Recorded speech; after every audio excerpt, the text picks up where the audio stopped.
Becca, bitch. You're about to get vile.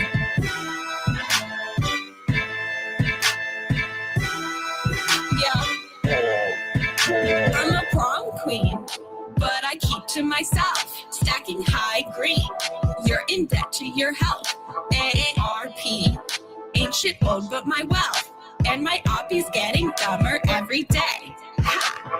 Up in the gym, but I never need a witness. Tonic and gin when I'm working on my fitness. On Becca, on God, I'll make you wish you had this hot bod. On Becca, on God, I'll make you wish you had this hot bod. On Becca, yeah, on God, I'll make you wish you had this hot bod. On Becca, on God, I'll make you wish you had this hot bod. I be flexing like the dudes high on tread, all natural. Better give her 10s. They say, Blondie, how you getting those abs? Hey, Bobby, let me call you a cab. Long legs, I'm a woman in STEM. My eggs, fertile, healthy, and femme. My trades, flowing free like the Thames. And my haters getting madder every day.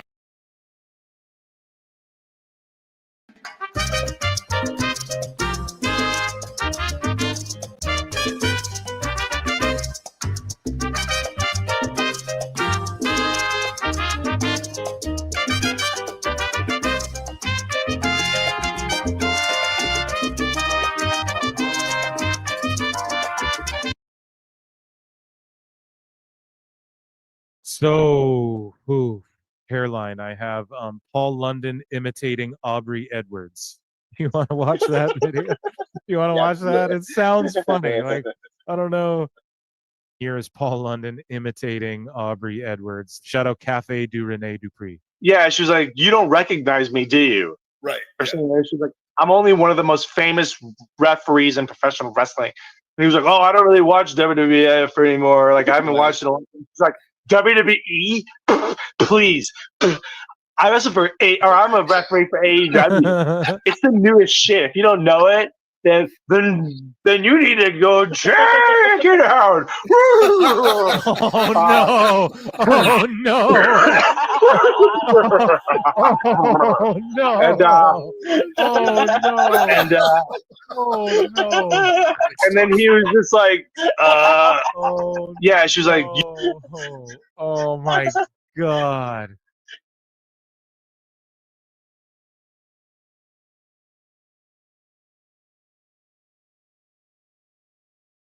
By Pro Wrestling Clips. Flutes are civil. Conan broke the internet with his Vikingo contract news, though. Everyone's saying he's going to WWE.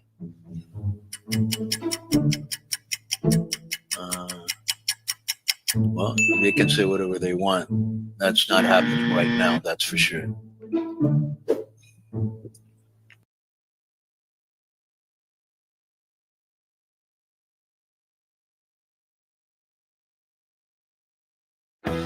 We don't want to make false accusations here on the program, Brian. We do not want to accuse people of behavior, either unsavory behavior, possibly criminal behavior, certainly behavior that shouldn't be imitated. We don't want to do that if they're not guilty of it. If you want outlaw but shows, you know just where to go, Tony Khan. And Game 6 is far more likely than a Game 7, and actually there was only a 28.1% Well, chance. it's kind of shot out, got diarrhea of the mouth, Tony Khan. So, but the series is going on, 28.1% chance, so about He just lies and he cries, might be high on cocaine. People on Twitter are calling Tony Khan either Tony Yayo, the cocaine cowboy, or Herb Abrams Jr. I don't think it was coke, but let's go back to this. If you love New Japan, there's no bigger fan than Tony Khan. Whoa.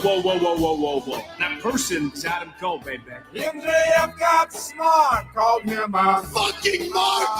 Tony Khan. I'm not going to cover that one right now. Thanks, Nick. Do you have another question you want to ask? He ain't right, might be high on the cocaine. Every All Out's been higher the year before. Every Full Gear's been higher than the year before. Every Revolution. Lots of things are higher than they were. Well, he likes that full bass. He wants it only now. Tony Khan. Do you guys have Chris? If you just don't know what the hell's going on with Jericho, Tony Khan. You're a wizard, Jerry. He ain't right, he can't ride unless he's high on cocaine. Does he ever admit when anything is the shits? He ain't right, he ain't right, he ain't right. Tony Khan. He's a nervous wreck, and somebody needs to put him in a rubber room at the Puzzle Factory before he hurts himself in some fashion. Like, how many times have I watched WrestleMania 17, which is like 13 matches? How many times? Now, they're a little bit shorter than that. Some of the 12, 13. Which I think Chris could love. But anyway, I loved it.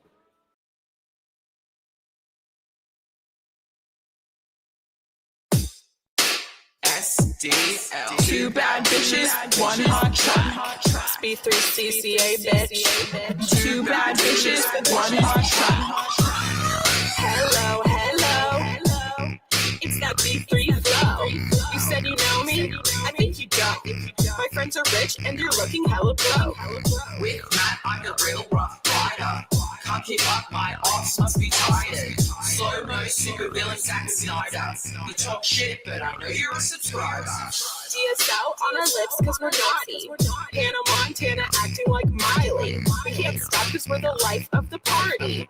Got your man squirming Scotty too hottie. SDL with a dollar sign ho. B3CCA with the 3 cause I'm cool. Face hat, ass fat, say that. Two bad bitches, one hot track. Haters got no grip, that's priceless. Haters got no bitches, that's wifeless.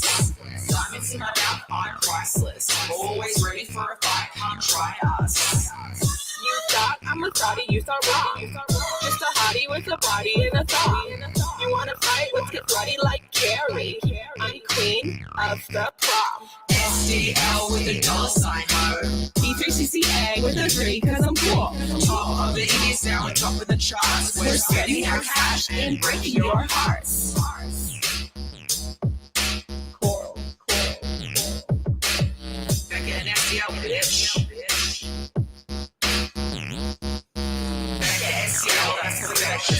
Me and Steph are the dream that's inception. Face fat ass, big money, say that. Two bad bitches, one hot track. It's two bad bitches, one hot track.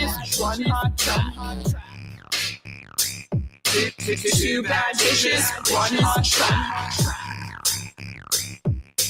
B3CCA with the 3 cause I'm cool. Top of the Indies now on top of the charts. We're spending our cash and breaking your heart. Two bad bitches, one hot track.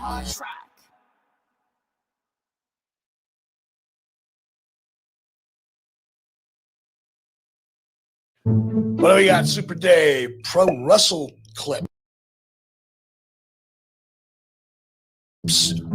Tony Khan has Camille and Megan Baines sitting at home being paid since 2023 for nothing. Come on now.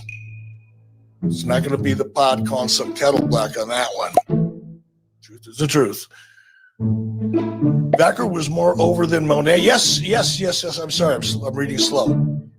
Vacker was more over than Monet and is going to the big times. Absolutely. And I said that. I think I covered that show. In fact, I know we did. And I pointed out, I'm going to go back and listen to my own comments.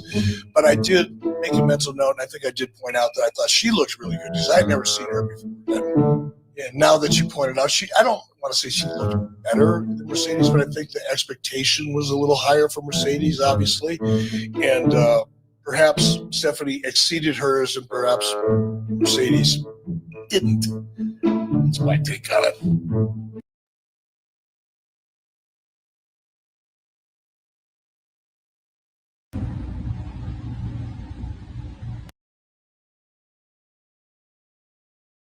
Well, folks, it's been a night to remember, but right now we are out of time.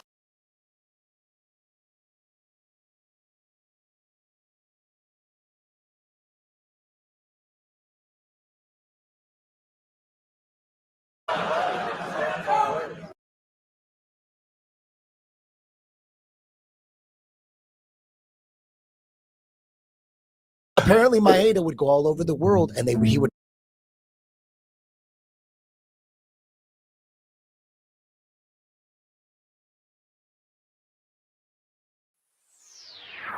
I look and see it's not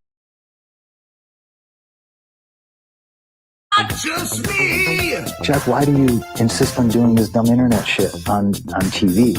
I look and see it's not just me. This place is a fucking joke, man. You're a clown. I quit. So many of us have stood where I stand. We are the young, so raise your hand. So many of us have stood where I stand. We are the young, so raise your hand. We call us problem child. We spend our lives on trial. We walk an endless mile. We are the youth gone wild. We stand and we won't fall. We're one and one for all. The writing's on the wall. We are the youth gone wild. No. It doesn't make logical sense, but it makes. Well, yes, of course. But it makes wrestling booking sense. Of course, this makes no sense. Of course, okay, it makes no sense. However, in pro wrestling booking, which often makes no sense, you would do that. It's about making money. It's not about anything else. Wrestling has always been about making money first and foremost. That's it. I look and see it's not just me. Last weekend was the greatest weekend in AEW history. This is the greatest week. I look and see it's not just me. Security, my safety, my life was in danger at a wrestling show. So many of us have stood where I stand. We are the young, so raise your hand. So many of us have stood where I stand. We are the young, so raise your hand. We call us problem child. We spend our lives on trial. We walk an endless mile. We are the youth gone wild. We stand and we won't fall. We're one and one for all. The writing's on the wall. We are the youth gone wild. We call us problem child. We spend our lives on trial. We walk an endless mile. We are the youth gone wild. We stand and we won't fall. We're one and one for all. The writing's on the wall. We are the youth gone wild. Get wild! Yeah! If you're familiar with how we do things often here on these Wednesdays, it's a lot like one of my favorite movies, Time Cop. What? Fuck you. Fuck you. Yeah! Yeah!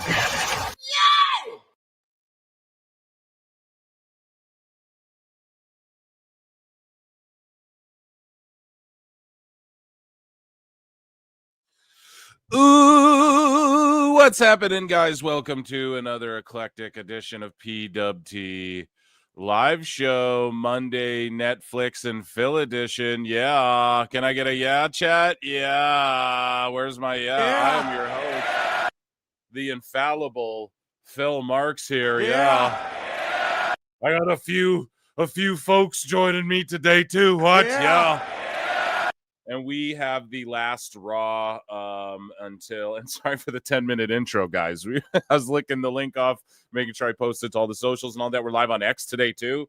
And, yeah, we have Cena's last Raw here, I guess, of the Europe tour before Mania. I think this is Cena's last appearance, right? So another face-to-face, third time's the charm. Hopefully we get some sort of physicality, some sort of, like, Cena beating down Cody Rhodes or something. We'll talk about that in just a minute. Before I go on air with my friends here and we watch Raw with you folks, there is some, Dave Meltzer action we're going to get into, okay? So I wanted to do that. I like coming on a little early and then like doing sort of a segment, and then we just kind of watch along, and then I drop the WWE news throughout. I think that's perfect for Mondays. Give me a Conan if you agree. How's chat doing? There's like 140. It's growing 150 across all platforms right now. Well, YouTube and X. I'm going to be streaming on Twitch, ladies and gentlemen. I'm going to be gaming on there. Whether I pop on and I'm doing my Rise or playing Universe or doing a 4-way GM mode with some homies. Husey, I don't know if he can be in it. I'm trying to work it out. Okay, but he's been so busy, right? So I was like, Husey will be in it for sure, but we might have an open slot on that as well. So get in the Discord. You'll see what happens. We're going to have 2K tournaments, all of that. But yeah, I don't know. Hopefully this week I'll start uploading some stuff, and I'm just going live on Twitch and hanging out and yeah, doing the darn thing. So twitch.tv/ProWrestleTimes. Again, it's just ProWrestleTimes everywhere you follow me. And yeah, the podcast is going to go on there randomly as well for a while till I figure out what day is what and which way is what. I've been going live on X once a week, so just alternating like Monday, Wednesday, Saturday show. You know, so if you're on X, come over to YouTube, right? That's where we want you. It's where it's more, it's the main channel, right? I post on there and stuff like that. So there's polls and things like that. So yeah, you want to be over there. And then on Twitch, yeah, it'll be more gaming stuff. And then I'm going to randomly do a pod. Like I'll do a live show randomly. One of the ones that's not on Twitter, or maybe one, I don't know. Where's my fucking Lex Luger here? I don't know. But yeah, one show a week will be on X, one will be on Twitch, as well as YouTube, by the way, and then one of them will only be on YouTube, and I don't know which is which yet. It's just kind of random so far. I'm just testing the water. So tune in. You want to be on YouTube, though. That's the key thing, folks, okay? What else? Patreon, of course. And then on X, I'm at Pro Wrestle Times. Of course, we're in film marks, bookmarks right here already. Dummy. And so we're going to get right into things. This is Raw. I'm going to sort of preview this a little bit closer to the show because I do want to get into some Dave Meltzer stuff. I also do want to check in with chat. Hey, everyone. What's up, D? George, JS, you might not listen to Cornette. Oh, yeah. Consider becoming a YouTube member, 99 cents to become a member. Yeah, and then super chats are welcome, obviously. And yeah, Patreon. Those are the ways you can support ya boy. YouTube is where the mega dollars are.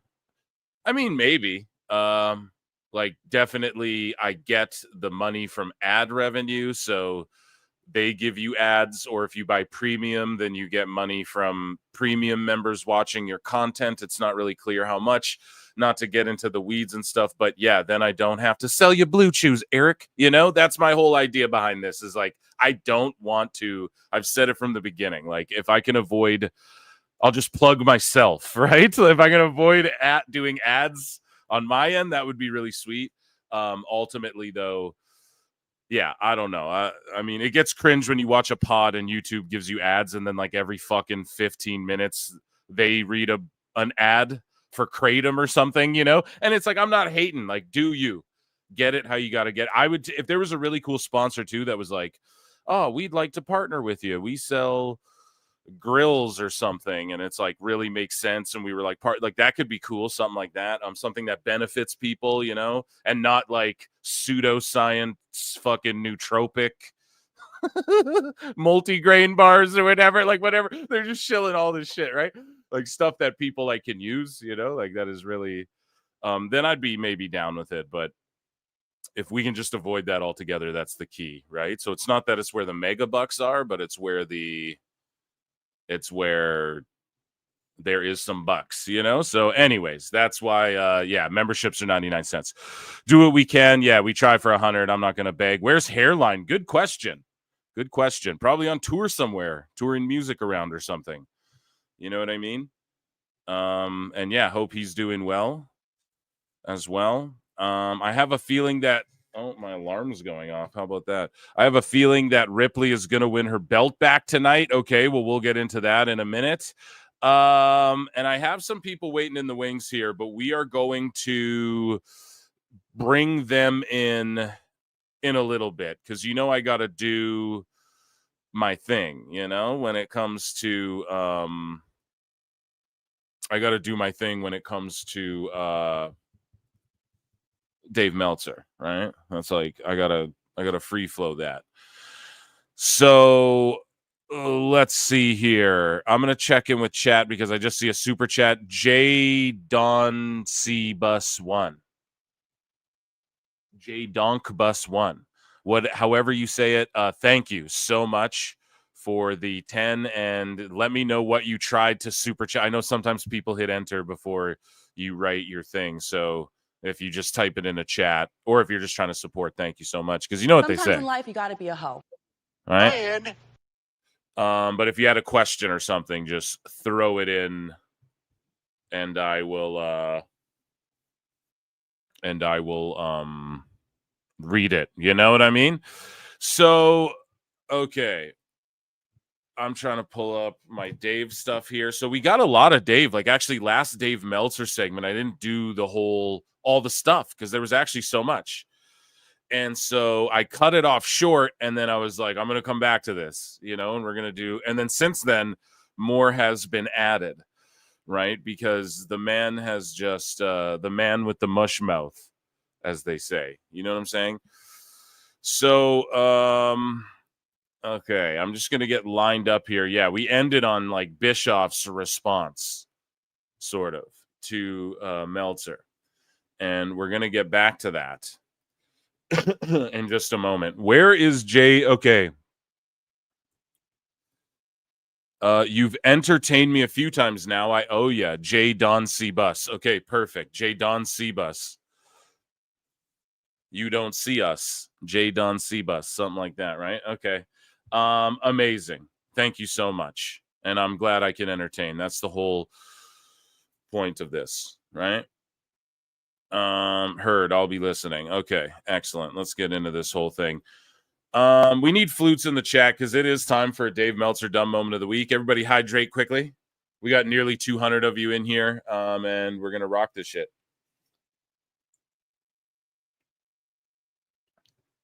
Flutes in the chat. I need to see them.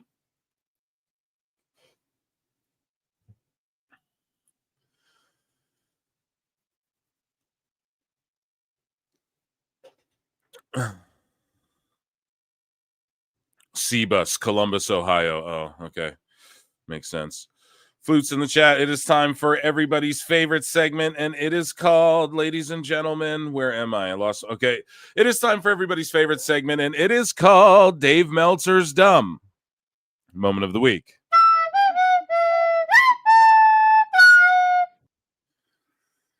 Yes. So Dave Meltzer got into it big time with Raj Giri, rather. Shout out Raj. Shout out my guy Matt Morgan. And he got into it with Bischoff. Well, Bischoff sort of got into it again after he said he wasn't going to talk about wrestling anymore. So there's that. However, he got into it with some sickos as well. He got some news wrong. There's a lot of stuff with Dave going on here. So we got to go back a bit. It's Dave Inception on a couple of these. So this guy goes, serious question. How does the key demo know who and what age is watching? And then Meltzer goes, based on the diaries of who is watching, which is calculated, by the minute in Nielsen homes. And then KT1 or K-Tone or whatever says, there's no way Nielsen knows if I'm watching at 46 or my daughter who loves wrestling and is under 18 is watching. Since it's skewed and can't be proven, it's a moot point for AEW and WWE. Yeah, that's really like the point that a lot of people, Bischoff, I try to drive home as well. These things don't really matter. It is about like streaming and shit now. Yes, it matters to sell advertisers that they're still just like hustling shekels out of. You know what I mean? That's really what it is. They just make up, and they're doing it online too, right? Like with this whole impressions thing. Impressions just means like a motherfucker saw your thing. They scrolled past it on their feed. It doesn't even mean they watched it for 1 second, right? And it could mean that they scroll up and down past it multiple times, right? And it strikes up impressions. Now, that's not to take away from impressions. It's still like if you had a product that you're trying to sell, you would want you would want people to see it. It's the billboard concept, right? Like it still goes past, it registers, it's in their mind. Judas in my mind. However, there's like this hustle of like being able to sell that in a way And you don't know how much of that is bot activity. How much of it is, do these social media platforms dump bots into shit as well, right? Like Rumble, for instance, is a streaming platform, a YouTube type platform where like all the canceled people go, man. And Rumble, you know, they're accused of that their views are like greatly inflated. So these people are getting huge deals based on these inflated views. And you can kind of tell too, the view to like ratio, but some people might argue like people on Rumble don't have like they don't make accounts, they just go on there and watch it. But the view to like / interaction ratio on videos too on Rumble, it doesn't really make sense. And so that could be evidence of that, you know? And so basically the point I'm trying to get to is that what Netflix and what streaming services and the reason streaming is of such high interest to Dave and AEW and Tony Khan and all these people are because that is the new wave, right? That is really how this type of thing, even UFC is moving into it, okay? UFC has been trying to get away, and they will get away from the pay-per-view model because they proved, you know, with ESPN, like Disney, what they were doing was just paying them for events. So it literally UFC, could have just ran fights out of the Apex all the time, and they do it a lot. And a lot of the media freaks out on them because they just get paid. They just have to put on 57 shows on TV or whatever a year. I'm just made up a random number, right? They just have to put on 50 shows a year, UFC. That's all they have to do. The buildings and all that doesn't matter.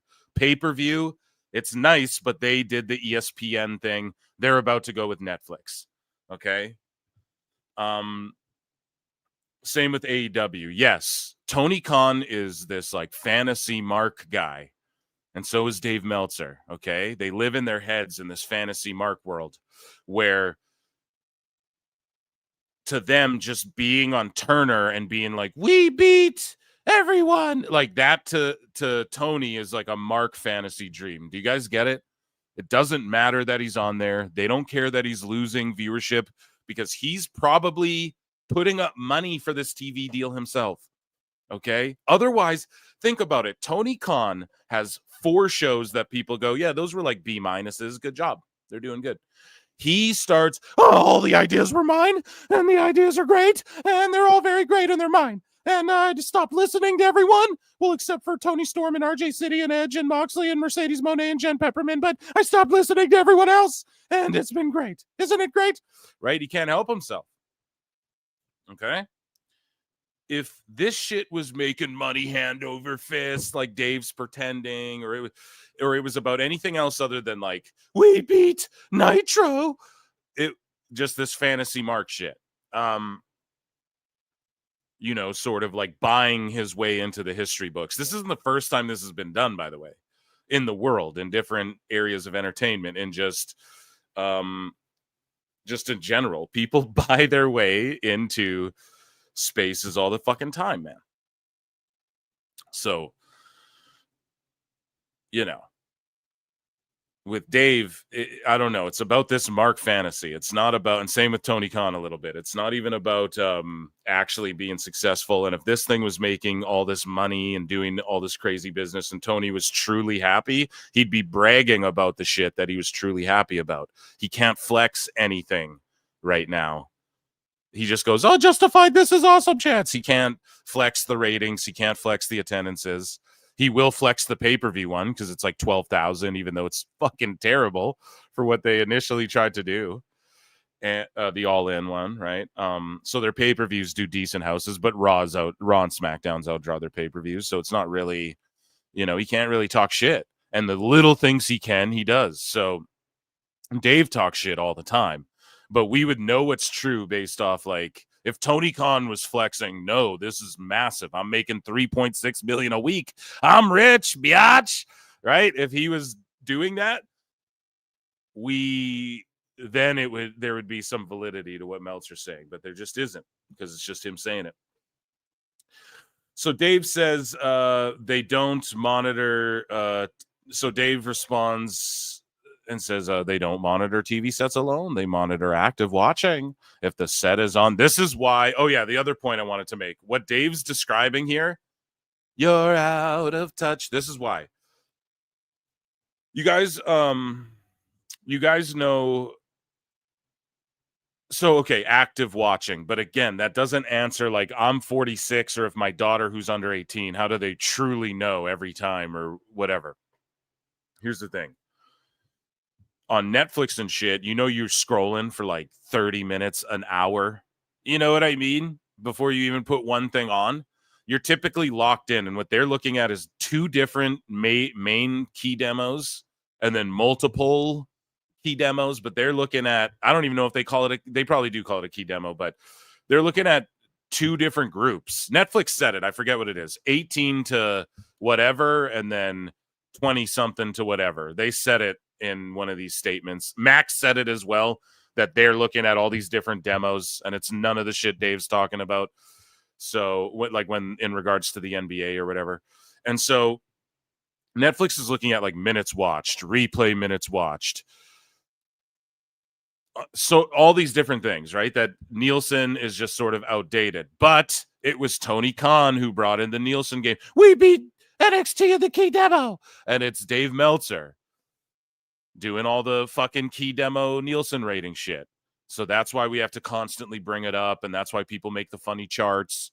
And that's why people break down the quarter hours and everyone laughs at it. Okay. You had it coming. You picked your battle and you're not going to win that one. Just overall in the grand scheme of things. Right.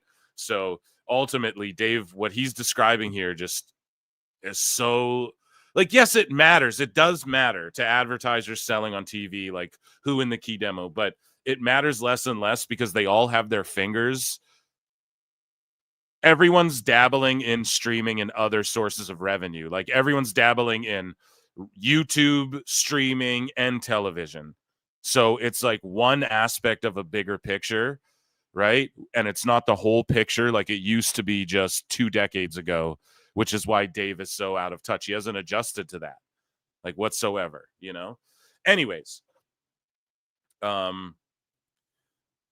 Dave Meltzer says they don't monitor TV sets alone. They monitor active watching. If the set is on and you fall asleep, you aren't checking in within 5 minutes. You're not counted. Each person in the family is logged independently. So if I'm locked into the show and I don't like adjust my volume or turn to it, flip to another channel, then Nielsen doesn't pick it up. That means they don't count it. Dave, I don't know if that's accurate, and I don't know if what they're doing is fucking smart. Are you sure about that? If that's how it works, then it's even more meaningless. You know what I mean? It's an even shittier system. Moving along. So Eric Bischoff responds to this. And again, this is more of like a TV thing, not a wrestling thing. So Bischoff, who has vastly more experience, says, this is an interesting comment. Dave, since you are a journalist and you study the television industry, in order to provide your audience with your business analysis, I'm curious about the technology and methodology that Nielsen uses to determine if a viewer in a Nielsen home is awake or asleep. Do share your insight. I'll wait here. So even Bischoff's like, how do they know if you're asleep? Because Dave is trying to cover his bases, and he is trying to. This is why Dave searches out. You're like, how the fuck does like people go? Did he search this out? Like, how the fuck is he even responding to this obscure thread? He like quote tweeted the middle of this thread that he wasn't even tagged in, and it's just some random guy with 6 followers. Like, how did Dave even respond to this? This is why. Because he's searching out shit to control your narrative, EC3. But for real, he is looking for evidence, or he's looking for someone to make an argument or to bring up for people to talk about, like, well, folks are falling asleep. Or he heard like other people saying that, because that's sort of the narrative. A lot of people are like, dude, you can't bring in the NBA rating or whatever when people didn't turn their TV sets off after the game and left it on 30 minutes, like running, you know? And so Dave now will search that out. People falling asleep. What excuse can I'll respond to this obscure guy and be like, and then have a discussion about fucking Nielsen ratings and shit. Now, maybe not in this particular, like this guy did ask him, right? So Dave put his foot in his mouth here, but that is what I believe Dave is doing. He'll search out obscure conversations, just shit, so he can put out a narrative quickly to sort of attempt to dispel stuff that people are putting out there that makes more sense than he does, if that makes any sense. Okay, so anyways, Dave definitely has no answer. Maybe he does. Observer Newsletter, by the way, puts this out. Soraya's AEW contract was reportedly originally set to expire in the fall of this year, but it is believed that she asked to be let go early. No shit, right? So again, just reporting news like after she's gone. Yeah, of course it's believed to be that. If you asked anybody, they would believe that was the case. How else did she get out of her fucking contract early, you know? So again, he's a goober. Andy Schaefer says, sounds like some 1984 shit. Big Brother Dave is watching you. Eric Bischoff says, nah, Nielsen is voluntary. Don't want to be tracked. Don't agree to be on the Nielsen panel. Approximately 24,000 of all Nielsen households, 40,000 households out of the estimated 120 households. God, this is so boring. No. No. With TV in the U.S. representing 100,000 people have people meters. These devices flash a small red light approximately every 15 minutes, okay? I've never had one in my life. Of course, I'm Canadian. This might be solely an American thing, too. I don't know. It's so outdated, dude. These are reminders to confirm active viewing. Super small percentage of total viewing audience with only 10 to 15 seconds to respond. Leaves large gaps for people who simply aren't paying attention.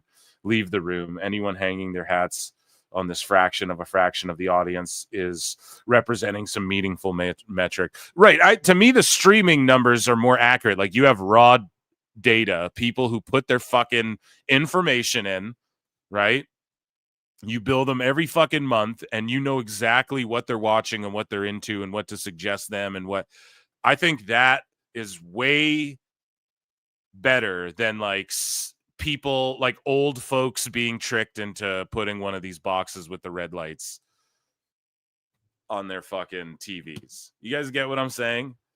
The math ain't mathin'. The math isn't the math don't math, I don't think, anymore, unless this was like fucking the 70s, right? So Powerful King JJ says NXT did 741K, doesn't include Tubi and Netflix viewership. Yeah, so we have almost 250 watching right now, not including Max here at PWT as well. So with the Max, I believe we're at 2 million, Brian. I believe we're at 2 million. Brian. Okay. So Dave Meltzer says AEW did 663K, 0.17 last night. Beat everything on cable, but NBA and Fox News doesn't include Max viewership. Much more in the issue. Dave. Brian. So much more in the issue. What more could there be? Well, just his lies. Well, the Max, because that's all that is known. And when he says Fox News, that's like 5 different TV shows, right? And so much more in the issue. What's the much more? Oh, well, actually, the key demo, when, Max, we don't actually, NFL, 30%. I studied the business, Brian, right? Like, what is much more in there? What else? What other context you can add? So, Dave responds to Trey here, who says, if you're a fan complaining about wrestlers being overpaid, please shut the goddamn fuck up, obnoxious corporate mark capitalism simping dipshit. Yeah, these are the same type of goofballs who cry that. Here's the problem, right? Like, they're fucking athletes. These are the same people who will cry that Scarlett Johansson didn't get paid as much as Robert Downey Jr. in fucking Avengers. Literally, I guarantee, go on that guy's Twitter and look it up. Type in Avengers. I bet he's crying about some shit like that. That's the thing, man. These people are just so dumb. Good for me, not for thee. Oh, you corporate simp. No. You want your team to do the best. Right now, there's like a team thing between AEW and WWE people online. When general managers sign fucking free agents or people from other teams and they spend an obnoxious amount. I was just reading in NHL news, right? Taylor Hall, he goes over to Carolina, and he's just putting up goals. And they got rid of him for like nothing. They got fucked in this trade, sort of, right? That's what people wanted. It's not corporate, because if your general managers fucking tried to gouge you for years and now your attendance is down, and then they're giving people who don't help your team score goals, you know, triple what they're worth, Mercedes Moné, right? They give her 10 million just because.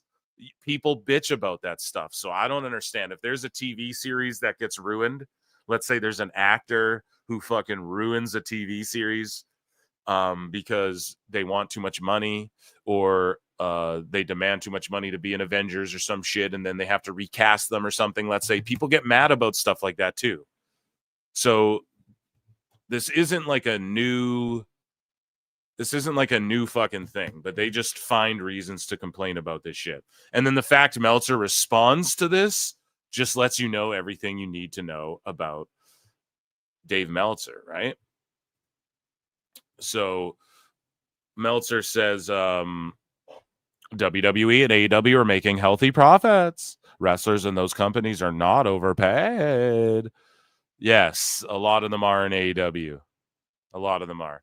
You could have made the argument years ago with AEW, but it was a part of building, you know, what is now a successful business, Brian. So even with that argument, it would what's successful though? How do you define success? Like, you and Tony get to see the flip matches you want to see. Okay. You get to see all the gruesome hardcore spots and see them on TV. That's all they wanted. They don't care about like actually getting viewership or anything. They just wanted to like, to be able to say, oh, well, I was on TV, on the mainstream, right? So Dave can do his little faux documentaries in 20 years, like, you know, Tony Khan revolutionized. I mean, the Spike Bat spot was revolutionary. It was over. Maybe like the slam when Hogan slammed Andre, you know? He's Dave Meltzer's just becoming Whitney Cummings, dude. But anyways, it's just like, what defines successful, you know? Oh, well, they have the most 5-star matches, Brian.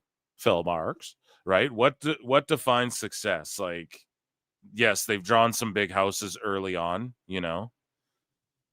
I'm pretty sure Dave Meltzer would say WCW was a failure ultimately in the end. So, like, I don't know, man. Why isn't he sitting here going, oh, the success of TNA? Because he wasn't allowed in on that one.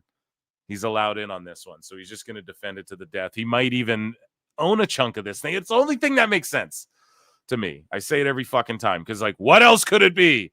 Anyways, he goes, you could have made that argument years ago. Okay, so even with that argument, it would largely have been wrong, but you didn't have the benefit of foresight. But you didn't have the benefit of foresight. I had the foresight. My third eye, Brian. I had foresight and hindsight. So he's bragging because he's like, what's that Pokemon? A Hoot or whatever? And he's got foresight. And he's like, foresight. And so Dave had the foresight. He's got the foresight and knows everything about everything. Or what? Like, what is he saying there about this gentleman? And then Powerful King JJ says, actually, some wrestlers in AEW are way overpaid, Dave. It's true. It is true. You can't argue it. Why do you get paid? Because they think they'll get a return on the investment, right? That's how a business runs, and that's how it should run. That's why Dave upped his shit to $14.99, right? Shit's more expensive. There's inflation. He's got to fucking jack the prices up too. It only makes sense. So if Daniel Garcia isn't drawing more than 6 figures, you know, if you can't like marketably define that some way, quantify that some way, you're fucked. You know, you can't really make that argument. So Dynamite Dave, we're going to save this one, or no, because we talked about it last time. So Dynamite Dave tells the story of his son and daughter-in-law texting him from Paradise Sushi in Santa Rosa about the Kenny Omega tag match on TV from Australia, where people in the restaurant were going crazy and had never seen anything like this. So we covered Dave's kids before. Last show was, he brought them up, right? And we said, and then we had a segment where some kids were explaining wrestling better than Dave Meltzer could. And we said, you know, Dave Meltzer, are you smarter than a fifth grader? So here's Dave Meltzer telling the story now about Roman Reigns Meltzer and his lovely wife in a fucking make-believe bar somewhere. This didn't happen. Tell us what you know, you goddamn liar! And if it did, it's like, you know, when people go, so like I've done it where me and my friends go to a bar and you rent the room out or you like book it, you know, you reserve it and then you watch like the Royal Rumble or something at a bar, right? This is what was going on there, Dave. Okay. So this is so cute. And yeah, let's listen to this before Ross starts here. The Death Riders. Sorry, the volume's all the way down. So here we go. Here's Dave Meltzer telling a cute story about Hulk Hogan Meltzer here.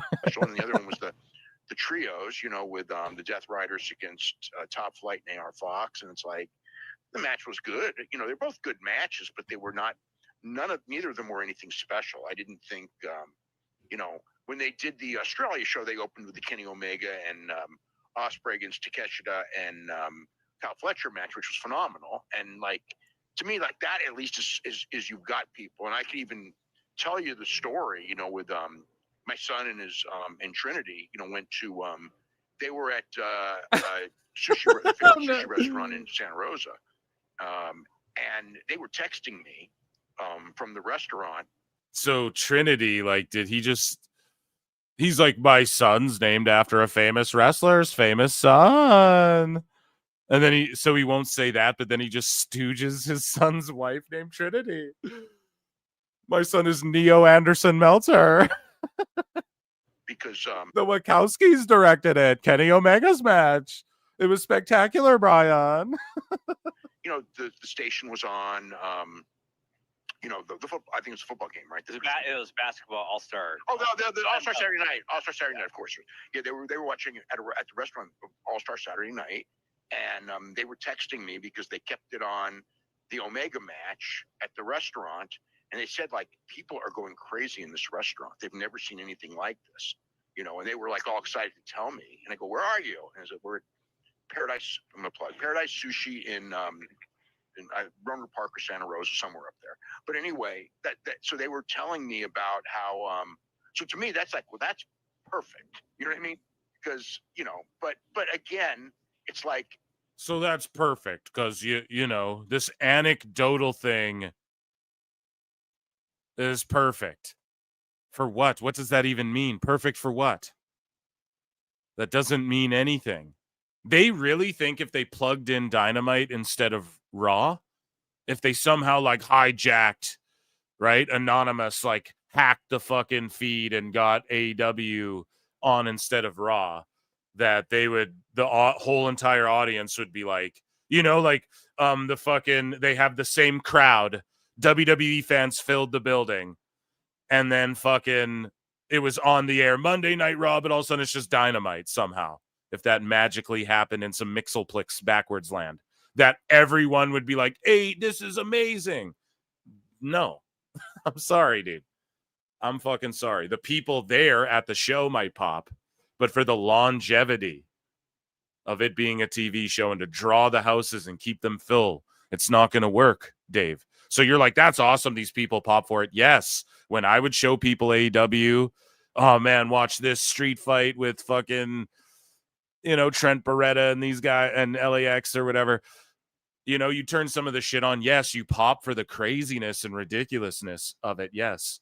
But that won't keep people hooked in for a long time or sell out big ass buildings. How do we know, Dave? Well, because we have 6 years of an experiment. AEW. We have the indies. We have ROH for all. Not that even ROH went as crazy as AEW. ROH was better in its prime than AEW as far as shows and shit, in my opinion.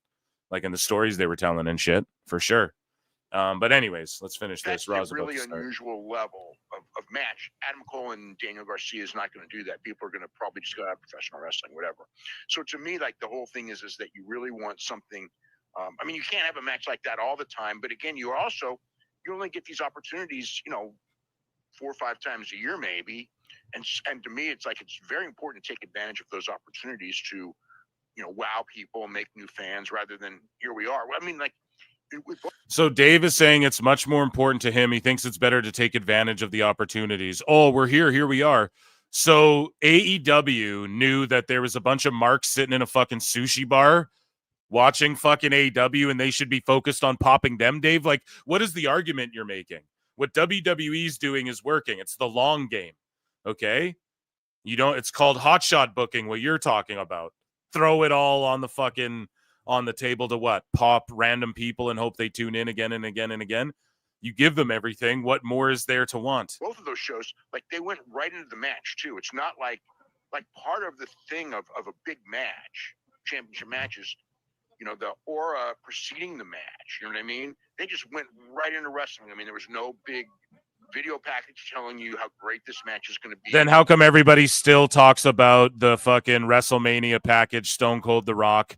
You're a dumbass, Dave. You're an idiot, and you're lying. The packages and stuff are what everyone wants at football games, wrestling, UFC. Best guys, Tony Khan.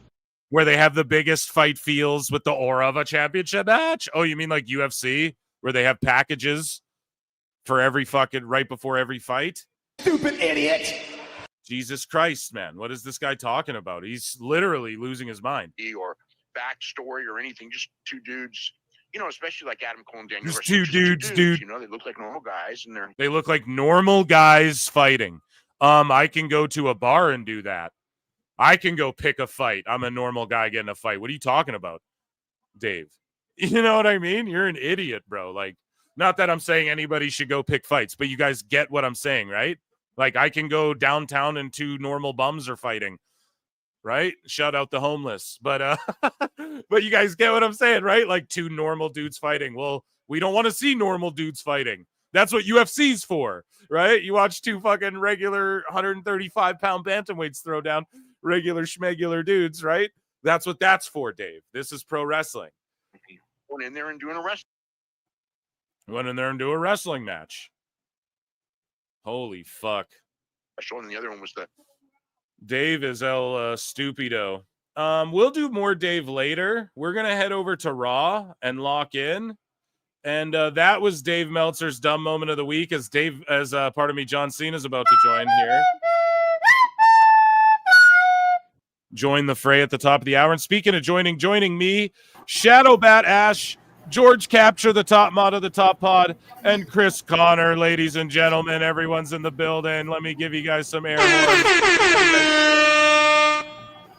How y'all doing today? Yes, Ash made it. Woohoo! Yes,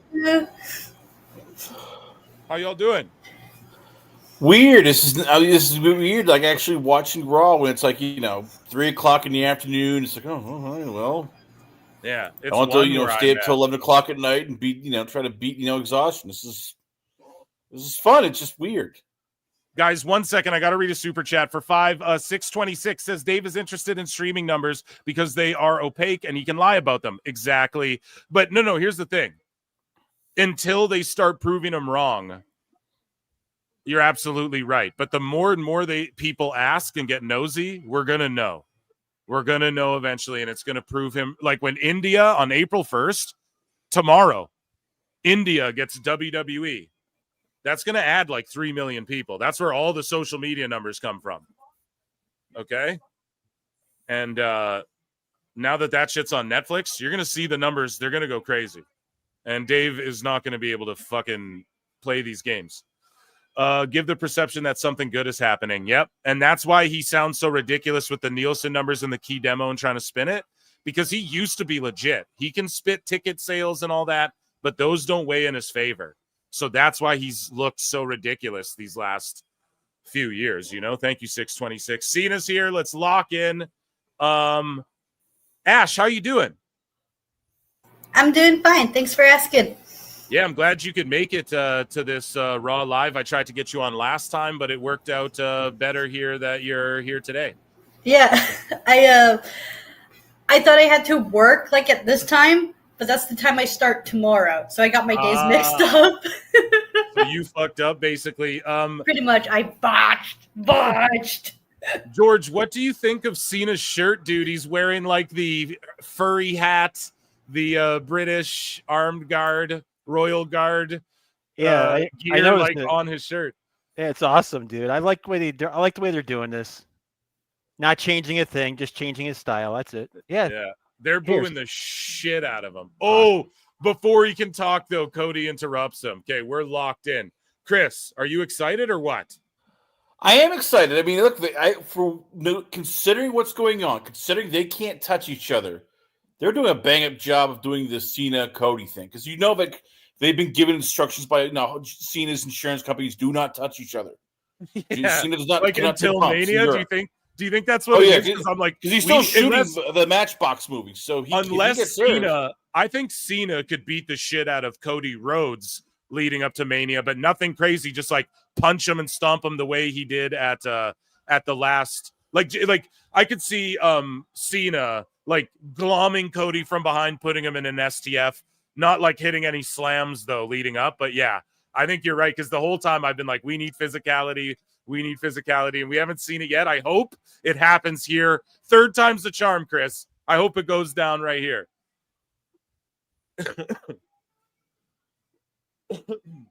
And Cody Rhodes, I like how he's kept. He continued to wear black, right? Like we all thought, because when he got heel turned on, I was like, oh shit, he is wearing black. He's gonna turn heel.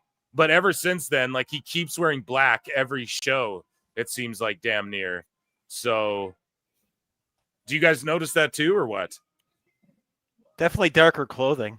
Yeah. It's got a nice look to it though. And then he doesn't do the suit every time either. So I'm Right. like, there's still sort of, we're slowly going in that direction. Like those seeds are slowly being planted. I think like here he's wearing gold, black and gold. I mean, that's heel shit right there. Wearing black and gold as the champ. And like, you know, look at me. I don't know. I think that's heel shit, but yeah, we definitely will see that transformation. I'm so curious to see what happens right here, though. Just an exchange of words, possibly again, which is fine.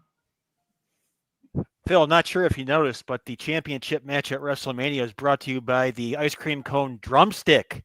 Really? Woo! One of my favorites from high school. Sorry. Is that really a thing?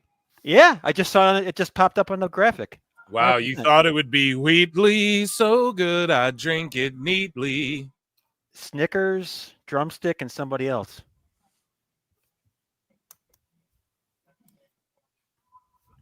Tom Reed says that Dave just reported Cena and Cody on roll tonight. LOL.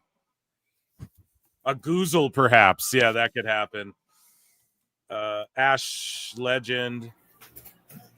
Ash, someone thinks you're a legend. Kenny but why there was no need for it? I don't know what you're referring to. Sorry. PWT should counter program Collision with Saturday Night Bum Fights. Chazarus says 100.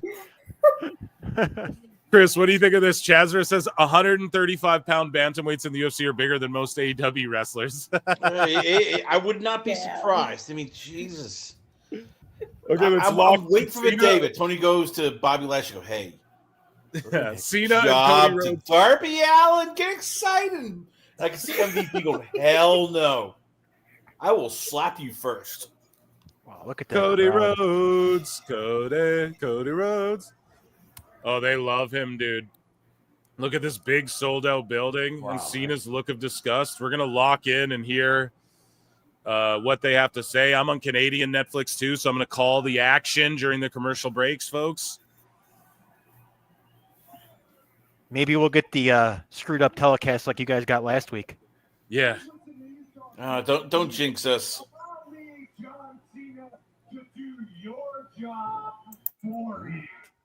Okay, Cody Rhodes saying, I'm going to do your job for you. No Diddy. Where do you want to start? There's so much you could make fun of when it comes to me. There's so much you could make fun of when it comes to me. I am white. I am a fucking bum. I do live in a trailer with my mom. Oh, shit. 8 Mile. We start battling. Oh my god, a Cody Rhodes John Cena rap battle would be so funny.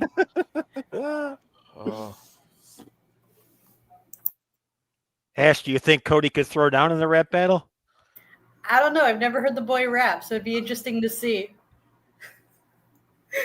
Well, if you guys saw that, apparently he's considered like a black icon or whatever. That one video he retweeted where, right? I don't know. I if you see guys that are- on Twitter all the time. Just like, okay, sure, guys. If all So he's right, bringing up I Stardust. got no place to say about that. Lenny B became a new member. Thank you. 99 cents membership. Hit like, hit subscribe. Thank you all for being here. Check out Shadow Bat Ash on @Batty for Wrestling on YouTube. Chris Connor @Last Call with Chris C. I couldn't tag your YouTube channel for some reason, Chris. I don't know what's up with that, but I'll do it. And then I'll try and find it after. But yeah, for some reason it wasn't letting me. And then of course George hosts Sunday Night Spaces there on X with Alt Jake. So make sure you guys go and check those out. Shout out to the fan who said Cena's bald spot, with his sign. That they just, as soon as he popped that up, they showed it right away. I'm like, ooh, they're leaning heavily into this in Europe. Yeah, dude, do you like when I called Rock and Cena the Hollywood Balds? Yes. Yes. Shit's hilarious, dude. Yeah, Wrestle Talk stole that one. It's all good, though. They listen. Cena sucks. Let's go, Cena. They're so triggered right now. None of them are at these WWE shows, or they are, but they're pretending like they aren't on their new shows. I'm Ollie Davis, and I wore a lucha mask to the Raw show. That brings me to my next point, actually. I do not think that your words have matched your actions. Hey, a Solo Monster sign. I just, You have lied to this audience. And you and I, we used to write. And guys, we got 2K content coming soon as well, just so y'all know. Like really, really, really soon. So it's going to be awesome. I'm on Twitch, twitch.tv. You guys make sure you follow me on there if you're Twitchers. Yeah, even though we didn't hit our super chat goal, somebody helped out and got it done. Yeah, it's all good, bro. We figure it out here at PWT. And it's going to be fun. We're going to have we're going to have Universe. I'm going to stream my Rise where you make your guys and then go through the story mode or whatever. I'm going to stream all that to Twitch, and we're going to do a GM mode. We're going to figure out who's going to all be in it. I got to try and lock Husey in, but if he's a part of it, we got to do it once a week on that one or something. But anyways, Cena's saying I won't touch down to your level. He's getting booed. Cody Rhodes is cooking him. Not as hot as you'd think. If this was Punk, it'd be much hotter, but Cody Rhodes, he's not venomous on the mic. He knows how to get himself over, though, Exactly. Ooh. Cena's I'm going to bury you. Oh, just like I buried everyone else. For years that John Cena buries talent. I don't bury talent. I am talent. I am talent, he says. Oh, shit. He just said I bury mediocrity. Oh, come on now, Eric. Dude, his facials are so awesome. Ego outmatches your ability. Twitchy Twitchers. Yeah. All you have done here is ride the coattails of my success. 2K or 2 gay. Depends what you like, bud. Depends what you like. The 2 gay, that's on my OF, actually. / Pro Wrestle Time. No, Oh, no. Your champion is nothing more than my chauffeur. Oh, shit. He just called him a chauffeur. Slimy A slimy pickpocket. Because he stole the blueprint, he can run the kingdom. There's your why, Cody Rhodes. Because you, with that, disgust me. Damn. You sat by my side for years and stole every secret you need to be undeniable, but you are still underwhelming. Trucked and drilled into your egotistical skull. You have to be authentic because they can see through phony. Sorry, guys. Your boy Phil is locked in. I mean, he's just cooking them. They see through phony. They're too perfect. You're too polished. You're too rehearsed. Lazy This is all the same criticism Cena used to get. You're too rehearsed. You're too polished. You're too fucking amazing. It's like projection, kind of. God damn, you love to see this. 100%. You nailed that, Phil. Cena's chauffeur, my sign for Sacramento. Because all you've ever done is find a way to make a catchy tune trick these people into loving media. See, he just said it. Cena just said it. You trick the people into getting into using a catchy tune. Rather, sorry, I'm trying to listen to them while I babble. You trick them into using a catchy tune into to validate your mediocrity. Again, something Cena was criticized of. The horns, your time is up, my time is now. You know, he's an entrance in 5 moves. That's what everyone would say. So 100%. Yeah, amazing. This is so good. You don't look like you don't act like you don't work like you, because after all these years, you are still afraid to show who you are.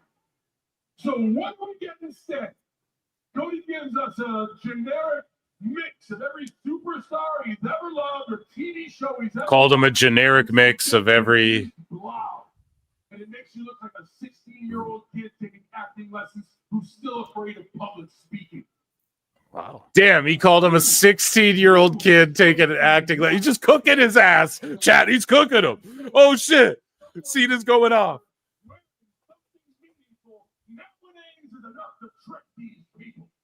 And Cena's like projecting. Everything he's saying is projection. At each thing, one by one.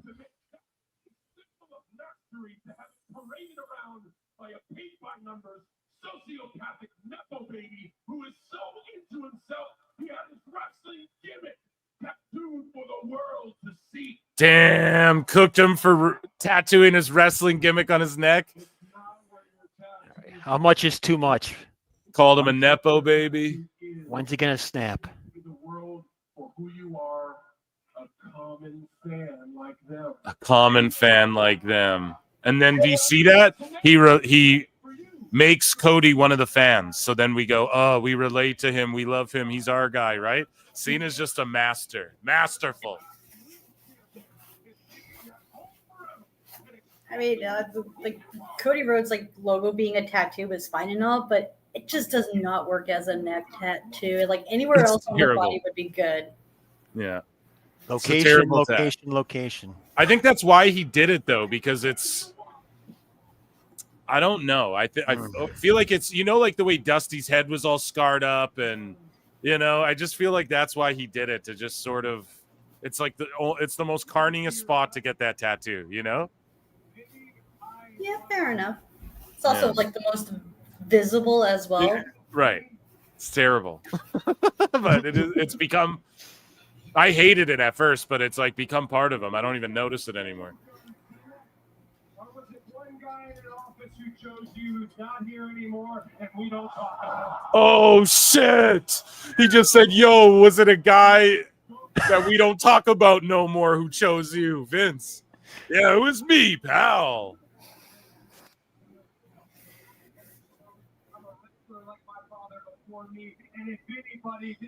Brawley says, don't know if Phil will see this, but apparently Wrestle Talk are at the show live tonight. Okay, well, I was cooking them. I was just joking. It's all jokes here at PWT, so I don't know. Shout those guys out. Of course, Good for them. They're not gonna mark out for it like they would if they were at an Indian. Hangman Page showed up. Damn, he just roasted him for his jorts. Like I'm 16 taking public speaking lessons, while you're the one who hangs out with Zac Efron and wishes he was 16. Oh shit! Zac Efron's like 40 though. That joke doesn't work, Cody Rhodes. But also, the movie was called 17 again, so he got the number wrong. Oh shit! You got cooked by Ash. Oh, Allegedly. This is epic. Nice, Ash. That was perfect. Thank you. And go elsewhere and say, hey, look at me. Don't act like you cleaned up your room before you left and went to Hollywood, John. Don't act like you left WWE better than you. So he's like, don't act like you left WWE better than you found it. He's cooking. Now Cody Rhodes is spitting venom. This is the venom. This is the venom. There's like 2 of And what I'm about to ask you might punch a giant hole in all that logic that you. He's going to ask him a question that's going to punch a hole through his chest. Between you and I, which one of us sold out to The Rock? Between you and I, which one of us sold out to The Rock? Damn. Cena's like, bro, I was in Fast 12 or whatever. I sold out to The Rock a long time ago. You sold out. You sold out. That's the first time they've mentioned his name in 3 weeks, so. He'll be at Mania. Oh, yeah, absolutely. He will. It's just, I think it's for people, they got all the hopes of, oh, Rock was going to wrestle, Yeah. and as soon as he didn't, it was like, oh. Yeah. It's like Phil Marks going, oh, I go to the Edmonton Oilers game. And I was like, oh, I'm going to an He NHL just called game. him a piece of shit. Sorry, Chris. He's like, you're a piece of shit. Just uncensored on Raw. Pretty crazy. And now they're chanting piece of shit. No, but you're right, dude. You're right. You and Husey both called it. You guys both were telling me for a long time, like, he won't wrestle, you know? And I was like, nah, he'll wrestle. But you're right. He's not having a match, but he'll be there in some capacity, you know? I love afternoon Netflix. Awesome. Yeah, me too. I'm usually at we have work, a huge turnout too, like 280 across all platforms. This is a last minute sort of hey, we're on at 12 p.m. my time, so you know, this isn't even our regular time slot. Next week we're back at the usual time. It's like 6 p.m. Mountain Standard Time if you're in the US. So, or like that's I think 8 Eastern or 7 Eastern rather. I'll go like an hour early for you Easterners, but yeah. And then Wednesday, you guys don't want to miss that show. We have 2 awesome guests. I have 2 awesome guests coming on. It's going to be fucking amazing. It's going to be hilarious. And we have lots of good stuff to get through as well. AEW focused, very AEW focused. Are you pulling the doubleheader over the weekend? Yeah, so I'm gonna go live. I'm gonna go live Saturday, and I might go a little earlier and just focus strictly on news. Well, that's what I always kind of do, and the jokes, obviously, and the funny times. Cena saying he builds empires for billionaires, etc. But I'm also going to go live Sunday for Dynasty or whatever pay-per-view it is. I'm going to, yeah. So I don't know if there'll be a shitload of bookmarks during that show, maybe a bit before. I'll have some AEW news, but yes, I'm going to do a back-to-back streams there, I think, this weekend coming up here, Georgie. Awesome. That'll be fun. Damn, so Cody Rhodes is like, you can't wrestle. Like, you did all that, but you can't wrestle. Because remember, they used to chant at Cena, you can't wrestle, same old shit. They're playing into every single thing. Oh, here he comes. The best heels can justify their actions from Lenny B. Cena's cooking. Boom. Nailed it. Nailed it. Are they going to fight? No, Cena's just going to chicken shit out. He's going to drop. Yeah. There you go. There's nice. Oh, he swings at him. Oh, crossroads. Oh, my God. He ate a crossroads, Chris. You were wrong, bro. He ate a fucking crossroads. Well, I'm a couple seconds behind you guys, so you just ruined it for me. Oh, sorry, brother. But listen, it's my goddamn show, so I'm the fucking arbiter of the time slot.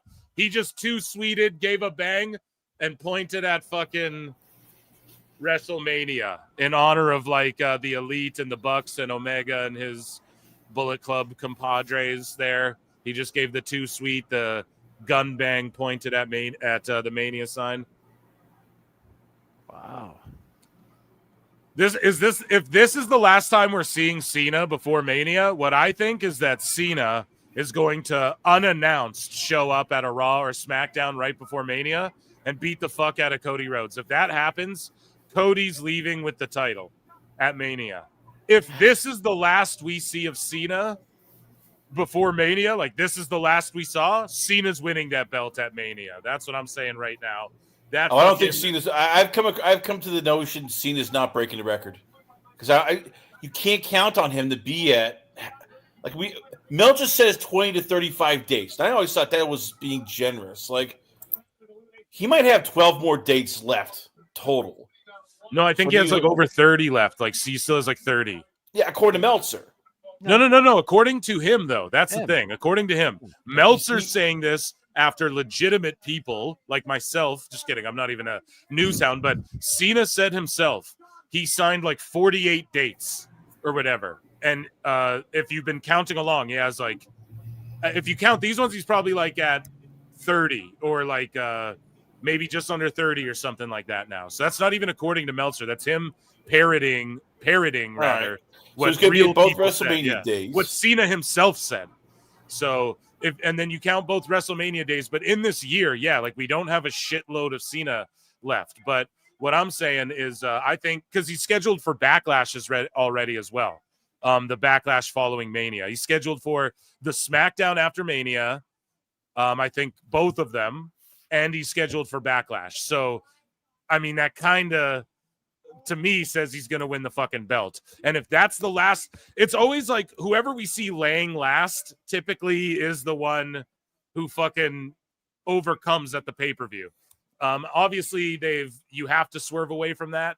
But in classic wrestling, to me, this is just classic shit that Cena and Cody Rhodes are doing. And I think if that was the last we see of Cena, he wins the belt at Mania. If this was, I'm calling right now here. If Cena randomly attacks Cody Rhodes on like a SmackDown before Mania, then I could see Cody Rhodes winning. We already know that we're not ending one of the nights on Yee to Mania. So we need a feel-good moment for one of the nights, I feel like. But I think this WrestleMania being 41, the first chapter, could end on a very dark note. You know what I mean? Going into like, because this is sort of yeah, WrestleMania 40 was like the end of like the Roman Reigns era. So now this is sort of like chapter 1 in the new book, you know? So I could really see this Mania ending where everyone's like, oh shit, we're booing. And it's like tons of heat and what the fuck. And I could see it end that way so that the next one, because we've got like, now we're looking at 40 to 50. If Triple H is smart, he's thinking in his head, 40 to 45, 45 to 50. So, yeah, I think this one could end. If night 1 ends all happy, I think night 2 is going to end very grim and bleak, as AI Dave Meltzer would say. Well, I'm calling it right now. Backlash 2025 main event's going to be the final chapter. Cena, Randy Orton. It's in St. Louis, right? So you don't need the world title. Here's the thing people aren't talking about either. Orton's like done, bro, soon too. Like we'll be lucky if we get like 2 more years out of that guy, 3 more years out of that guy. Like he's on his final run too, dude. Yeah, you can tell. Yeah, like nobody's fucking talking about that really, and it's sad because again, Orton's that guy who just gives and gives to the business. He doesn't care if Punk comes back after his return. He doesn't care if you know what I mean. He doesn't care if like Cena's gonna have the final run instead of marketing Orton that way. The Boo Day are on their way out. And yeah, we'll be back in 3 minutes. I will let you know. I will call the action during the commercial here for you guys. Netflix and fill-in. Quick question: Why could Orton? I could see Orton's lasting for the 5 years. I mean, the way they do a lot of this, and there's not much wrestling with like these bigger names, Yeah. You just string it along. Right? Orton wrestles maybe only pay-per-views, and all of a He's sudden just hurting. He's just hurting, bro. His back is real fucked. His lower back, and it's when that happens, bro. You don't like. It's hard for him to keep that fucking peak shape he's been in and stuff. You know what I'm saying? So it's just I don't think there's a lot like doing those RKOs to people too. Like I don't know how much more of those he's got in him. But you're right. Like. I'm not saying he's going to go away. Maybe 5 years, sure. But I just think we're on like the Randy Orton farewell tour as well the next couple of years. Like when Cena's is done, if 2026, they go, Orton goes, I'm on a farewell tour this year now. Don't even be shocked if that happens. I wouldn't be. So Boo Day are saying that, they're the greatest tag team to set foot in professional wrestling. They're chanting, shut the fuck up. They're censoring it, even though it's during commercials. I don't really understand the McAfee saying, shut the front door, and they have Wade Barrett. Stu Bennett, Wade Barrett, I have some bad news. is also doing commentary, which is awesome. Uh-oh, Real American Beer ad. So it cut to this weird WWE World thing, and Jey Uso was talking, and then it cut back to the New Day, so that was a botch on Netflix's part or something like that. You fucked up! You fucked up! You fucked up! Look at the match tonight saying that we have to earn a shot at the tag team championship. Have we not? So if they win tonight, they earn a shot at the tag titles, I guess. They're just getting chanted at. New Day sucks.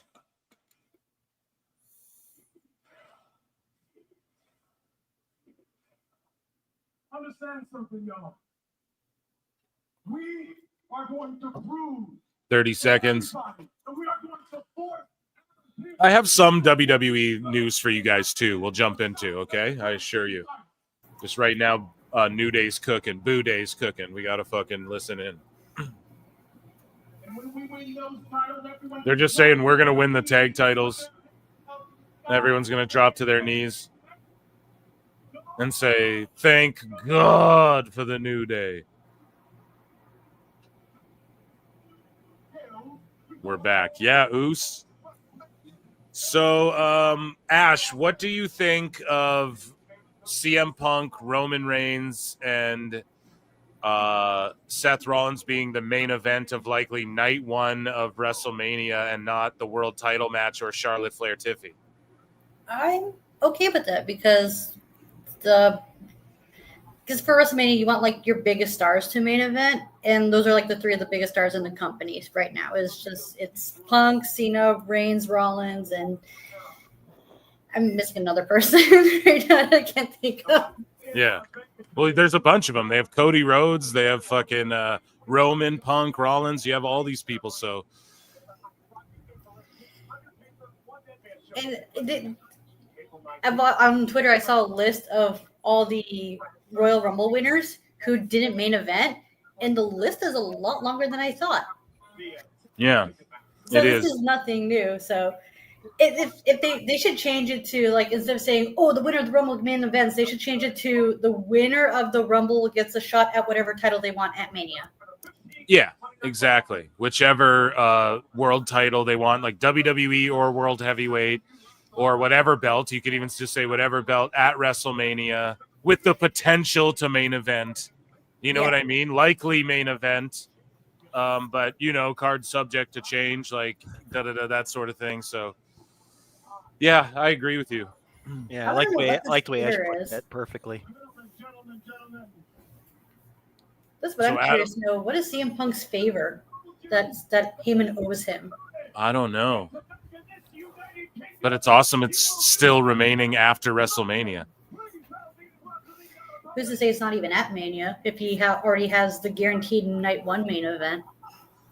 But that wasn't. Oh, shit. So Tyler Bates back, and it's Tyler Bate and Pete Dunne, New Catch Republic. Yeah, British Strong Style. Yeah, I like this. Oh, man, I'm so excited for Pete Dunne's Bloodsport match. Yeah, That's me gonna too. be sick. Pete Dunne, though, he's been sort of like a heel lately, but here they can play the babyface part. And I like Pete Dunne better when him and Bate are together as a team. And I definitely hope that they stay together going forward for the tag division. I'm looking forward to this match here. This should be good. Same And as sorry. No, I was just going to say they got a pretty good pop, too. Oh, yeah. I was about to say Bates and Dunn as a tag team, it should work so well, especially since the tag team right now is looking very slim. Like, they need more tag teams. So here we go. I still think the New Day gets the Boo Day gets the W here. Yes. And it's new. Look, they're not going to have a hometown kids lose in their return in London. No. You New Day don't could think? suffer losses. I don't know. Let me think here. I think there's an example of that happening recently. Let me think. I'm pretty sure WWE just did that on. Drew beat Randy, right? But I don't even think, was that in Scotland? I don't even remember if that was in Scotland or not. I'm not sure. We'll have to see. Oh yeah. I think were they in Germany recently? They were in. It was. They were. Brussels, Bologna. Bologna. Bologna. Yeah. I thought Kaiser lost in his. I don't know. Maybe you're right. But the Boudet they need wins for the tag title contention. That's the whole thing, right? Yeah. But you can have they lose. They have heat. You're trying to get the new Catch Republic over. So what better way than Tyler Bate comes back and in his first match, him and Pete Dunne, who is right now as cold as fish sticks. All of a sudden, they beat the New Day, and you get the War Raiders versus the Catch Club, David Goliath, the hometown Brits. Chris, if I may, I respectfully disagree with this, and the Boudet have to win. But that's me. I'm okay. Yeah, I think Boudet has to win. I don't like Boudet. I like the heat they're getting, so they can't lose that. We'll see. But it's like Dominic Mysterio can keep losing, and he still has heat. Yeah, they're not the same. Yeah, no. Dom has to. It's not the same thing, right? Because the Boudet, this is like their reinvention.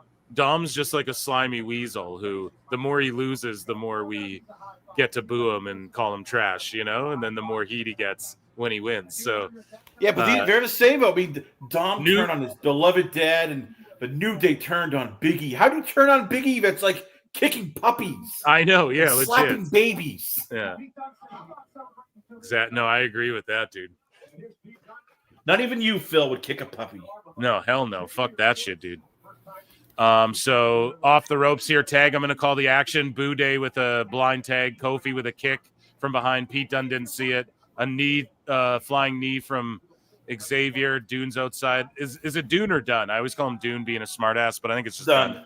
Yeah, sorry. I'll just call him Dunn. I'm just being a smartass when I do that, folks. And so, Kofi's just playing to the crowd. Dunn's on the outside. The running Pele kick. Man, Canadian on Netflix is awesome, isn't it, Phil? Oh, it's the best. Oh, Canada, our home and native land. So now we get the unicorn stomps in the corner. They're still doing them, but now it's going to get them big heat. Back when they originally did this as heels as well. Or no, I think they started this as like a babyface thing. I can't remember.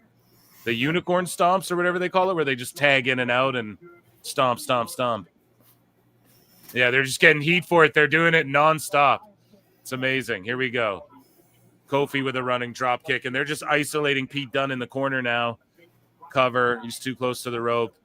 And Dunne, to kick out of the pin, he just grabs Kofi by his hair, by the back of his ponytail there, and just fucking goons him. And then Kofi hits him back, scoop slam, flexing on the haters like Chris Candido. And I don't know why I said Chris Candido. Body Donnas, what's up? And yeah, it's just double teams, quick double teams beating the shit out of Dunne. And Dunne is, to get out of these pins, he's like cross-facing Xavier Woods and like pulling on hair and shit. So being true to himself, which you love to see. Because Vince would be like, shoot the half and kick out with your hips, pal, So now we're seeing like Dunne being Dunne, grabbing hair, gouging eyes, grabbing lips, fish hooks, fucking cross faces, all that shit. But they're isolating Dunne because Bate has he's going to do the big comeback. Oh yeah, they're going to pop here because it's his return. Yeah, they're going to go huge for that. And the big strong boy there, Ash, she can really fucking get some weight up too when he hits those aeroplane spins and shit. Hey. Oh yeah, I seen it. I used to watch NXT UK. Yeah, he's amazing. Yeah, guys, there's like 300 people watching the show. Chris Jericho's going to join the show and duet with Chris Connors. If you motherfuckers don't run the Clips channel up to 100 likes, please and thank you. Over at youtube.com/ProWrestleClips. I always try to warn people. Yeah, dude. I try. George is in there doing the Lord's work. I will check in with Chad. It's just during these 3-hour Raws, I got to call the fucking action. We do have some WWE headlines.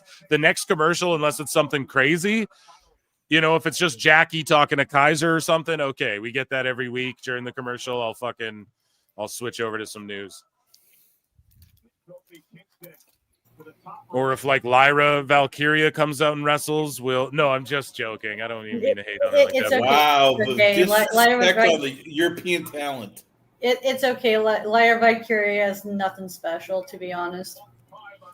I just don't get it yet. You know, it's like early Seth Rollins to me. Like once Seth Rollins first left the Shield, it was just kind of like, okay, so what are you? You know, like, okay, I get exactly. it. The Authority picked you, but who are you? Like, what are you? You wrestle good, okay? Well, everyone wrestles good, so what else about you, you know? That's the problem with AEW too. Everyone's like, I'm the best wrestler. Oh, he's such a good wrestler. Everyone's evenly matched and shit. It's like, all right, you know, we know that. Tell me more. Tell me more. Tell me more. Exactly. Should Like, do what what, should do what, should do what, yeah. What is Lyra Valkyrie? What is she other than Bird Lady Yeah. and good and passable wrestler? Here we go. Here we go. Bait with the airplane spin, rather. I'm botching, sorry. I'm getting dizzy watching them, chat.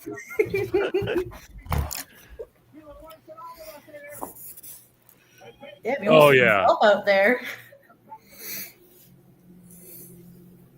And you know Bates like a Triple H guy too, right? Because him and Dunn challenged for the UK title originally, right? So yeah, they were the first two champions. Yes, the whole NXT UK. Oh, that fucking! I like that lariat he does too. Tyler Bate does that like springboard off his shoulders off the rope. Lariat, I like that shit. Here's a replay of that. Boom. Yeah, Dunn and Bate add depth to the cruiserweight division. I love that shit. I want to see all the belts get unified, though, man. God damn it. It's like really badly. Just not the US and IC belts. Like those stay brand exclusive. All the other belts unified. The champions go to both shows. Everyone else is brand exclusive. That's what I think it should be in WWE. Phil, can I ask your opinion on what people say about Tyler Bates' size? No, he's just kidding. Yeah, you can. Yeah, what about it? Well, George, I was always taught it's not the size of the hammer; it's the There nail we you're go. throwing it at. Okay, so because there are people that say he's not big. Yeah, my wife tells me size doesn't matter, George. Okay, so you're one of those. I got it. That's all up to that's all up to someone's perspective. Okay, that's all. Yeah, subjective, George. At least Tyler Bates cut. You can tell like he has muscle definition. It's not like AEW guys where it's like, do you have muscles? Are you sure? Well, I'm not That's sure. a good point, actually. You're right there. It's not the size; it's what you do with it that matters. There you go. There's Okay. Ash. There you go. She's right there. She'll A let woman you know, steps right? in and sets the record straight. Yeah, Good. exactly. Answers the question we've all been. I told you guys the truth is out there. We get the answers here. I wrote it down, Ash. I'm good. Thank you. You're welcome.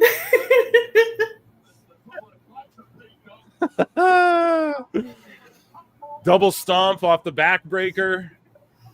And Dunn's arms are like behind his back. They're done. I told you. Boom. They're done. Pun intended. But Yeet. this was a Won solid that tag match. match. I like this. Yeah, that was amazing. That was amazing. But yeah, they had to do the job, bro. We're building up Boo Day as like credible tag. Like they're gonna win these fucking tag belts from the Viking Raiders, I think. What other heel tag teams do we have right now other than the New Day? The Creeds. Yeah, the Creeds, forgot about them. Bate and Dunn now. No, she said heel tag team. So it's like heel. Sorry. Yeah, the Creeds. Yeah, that's what you got. Okay, So- because I haven't been paying attention to the tag division as of late. I gotta catch up you have- on that. You have Judgment Day as well, I guess. If like any like iteration of that, if Dom and wow, look at Xavier like he's yelling at a little kid trying to pull the phone. Like he ripped at the dude's phone. Like obviously not for real. He was just playing and he's like yelling at this kid who looks like he's gonna cry, dude. And now Cathay is interviewing Xavier here. He is so much better as a heel, dude. Now we demand what sir. And that is the title match for the WWE World Tag Team Championship. Okay, here's the Raiders coming out. Or what are they called now? The Viking Exchange? What are they called now? Norse mythology? The War Bonds. Yeah. the war times. What are they called?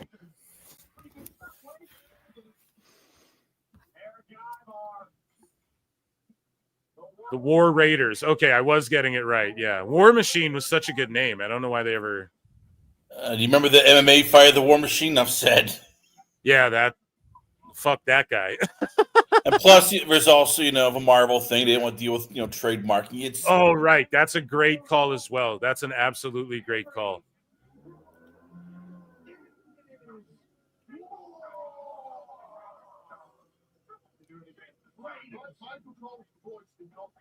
So they're just ZZ Top? Yeah, dude. They're ZZ Top. That's exactly it, dude. That's fucking hilarious. We got it. You have beards. Calm down. The Viking War Games Raider experience. The Midnight Viking Express.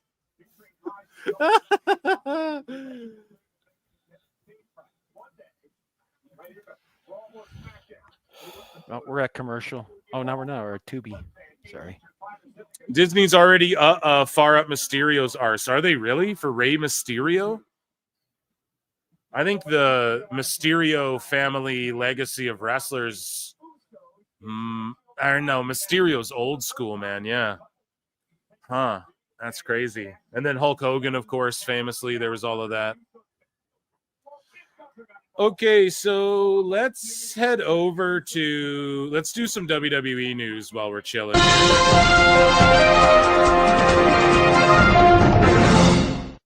So the Dudleys are calling out the Hardys. Your boy Phil called it for one more time. I had heard that. Devon was like, when he didn't get in the ring during that ECW NXT show, it's because I don't know if he's even physically cleared, but then he was like getting ready for a possible one more.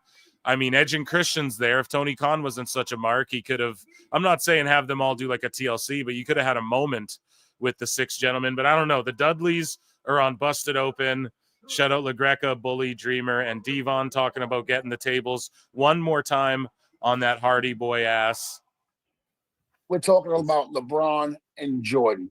And in this particular aspect, you got the new generation that thinks LeBron is the man, and you've got us who've watched Jordan play and do his thing, know that he's the greatest and know that he's the GOAT. It's no different than with us. The Dudley Boys are the GOAT. They are the LeBron James of this era now, and they can continue to be the LeBron James. So again, Matt, Jeff, if you want a piece of the Dudleys, then do it. Make it happen. Tell your boss Dreamer to make it happen. Put the pen on the paper and let's do this. Because I'm tired of the bullshit that keeps going back and forth about who's the greatest. The greatest is right here. I personally think the Dudleys over the Hardys as far as tag team. Now, me, I was a bigger fan of the Hardys personally, and I love the Dudleys so much, like growing up, But I think just the Dudleys overall, like the belts they won, where they traveled, everything they've done, I think as a tag are right there with like the Road Warriors and shit, in my opinion. Too. The Dudley Boys. Like over Edge and Christian and shit, for sure. As solos now, like Edge and the Hardys fucking crush the Dudleys, but. And again, if you have a problem with that, then get your asses in the ring and get knocked the hell out. We're talking. I think this could happen in TNA. I mean, that could really be a thing that we get. After being officially unveiled via a vignette during last night's WWE SmackDown, Rey Fenix has added WWE Superstar to his social media bio. Ash, are you excited for Rey Fenix in WWE? He's debuting on SmackDown. Oh, that's going to be fun because Penta had a very solid debut on Raw. Looking forward to what they have in store for Rey Fenix for both as singles until the eventual meetup as a tag team. Chris, what do you think of them debuting him? And by the way, guys, literally, we're getting Jackie interviewing Ludwig. What I said would happen earlier. I was like, if we get that, we're doing news. Boom, worked out like a charm. Chris, what do you think of them debuting Rey Fenix before WrestleMania? What do you think the idea is in doing that? I don't know. I mean, look, they signed him, so they don't want to just keep him there. But it's like, where do you put him? Because you're already. I mean, you're doing a 6-pack challenge probably for the Intercontinental title. You're doing a 4-way probably match for the tag team titles. I mean, is this what WrestleMania is going to be? Let's get as many guys in there for multiple matches. Let's do 7-way for the U.S. title. Let's throw Rey Fenix in there. Let's throw Jacob Fatu, Solo Sikoa, Tama Tonga, L.A. Knight, Braun Strowman. Let's throw Phil Marks in there. Let's just throw everybody in there. I'm game. Let's do it. Yeah, I don't know if it's going to be that. Some people are pointing out that like the U.S. or one of these belts might be, I don't know. It's going to lead to Jacob Fatu versus Solo because I think LA Knight's defending his belt against Jacob on SmackDown or something. So instead of a title change, he'll get a defense because Solo will like spike Jacob or fuck Jacob over somehow or like accidentally cost him the match again or whatever. I don't know, but either way, Bret Hart is such a legend of wrestling that they just made up reasons to induct him into the Hall of Fame every decade. So Bret Hart, dude, is a 3-time Hall of Famer. Once with the Hart Foundation, once with just by himself, and now the first ever like WrestleMania moment / match. Ant Evans said on this show, PWT, he helped, I believe. He actually suggested that to UFC, and they do that in their Hall of Fame. And Ant Evans was like, dude, it's only a matter of time before WWE starts doing that. Boom, they're doing it. Bret Hart is a 3-time Hall of Famer, the fucking GOAT right here. George, what do you think of him having this distinction? It's a perfect guy for the first distinction. He's if you're going to pick anybody, Bret Hart would be the guy, right?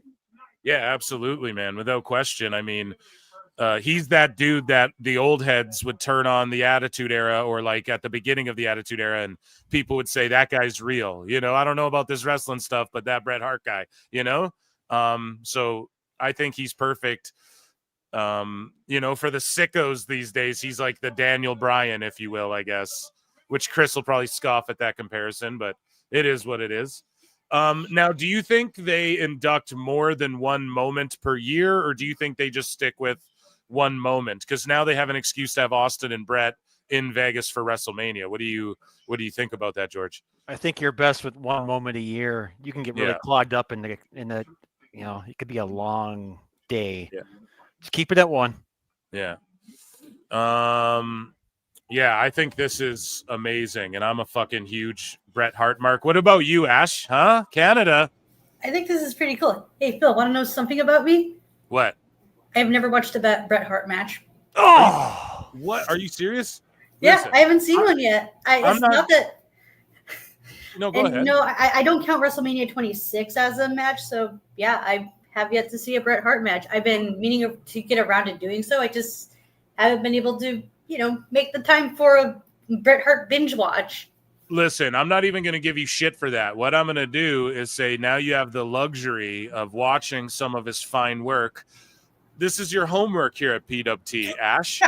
You are going to fucking watch the match between him and Stone Cold. I want you to look it up where you can watch like the promo build-up package so you get the full scope of the story. And then I want you to watch the match that's being inducted into the Hall of Fame this year and report back to me. Can you do that?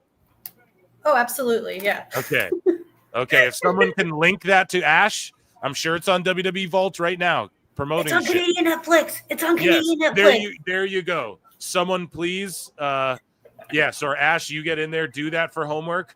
So we're looking at the Hall of Fame right now on the screen on Raw. Triple H, Michelle McCool, Lex Luger, The Natural Disasters, and then Austin and Brett for their WrestleMania 13 match. I think this is perfect. Don't go any more people than this. That's you know what I mean? You're right. Solid toss, yeah. Amazing shit, pal. So Moving along here, and Michael Cole and Pat McAfee are hosting the Hall of Fame. 10 p.m. Pacific. I can't wait. Oh, God, So it's going to be a long, long weekend. I might just stream the whole goddamn thing, you know? And we also have celebrities in the house. Kate Nash, singer-songwriter, actress on Glow on Netflix. Okay. Which was a great show. Speaking of influencers, Charlie Brooker. No, that's not Charlie Brooker. That's Michael Venom Page, UFC welterweight fighter, MVP. One of the, I don't know, he's a badass for sure. He has like this insane, if you guys haven't yet, you like MMA, look up Michael Venom Page highlights. Charlie Brooker from Black Mirror, season 7. Streaming on Netflix. I have not watched Black Mirror in a good minute, so the celebrities are in the house, and I know Dave Meltzer is going to be like, oh, they pretend they're popular. And then look, who made this show? Louis Capaldi, Grammy-nominated singer-songwriter, back-to-back shows, had a backstage segment with Drew McIntyre. He made fucking Raw and SmackDown because they're pretending to be popular. All the celebrities and rich people don't really like WWE. It's all just a ruse. Where's Cuervo? Where's Cuervo? The Decepticons. There's more than meets the eye, Brian. The Decepticons.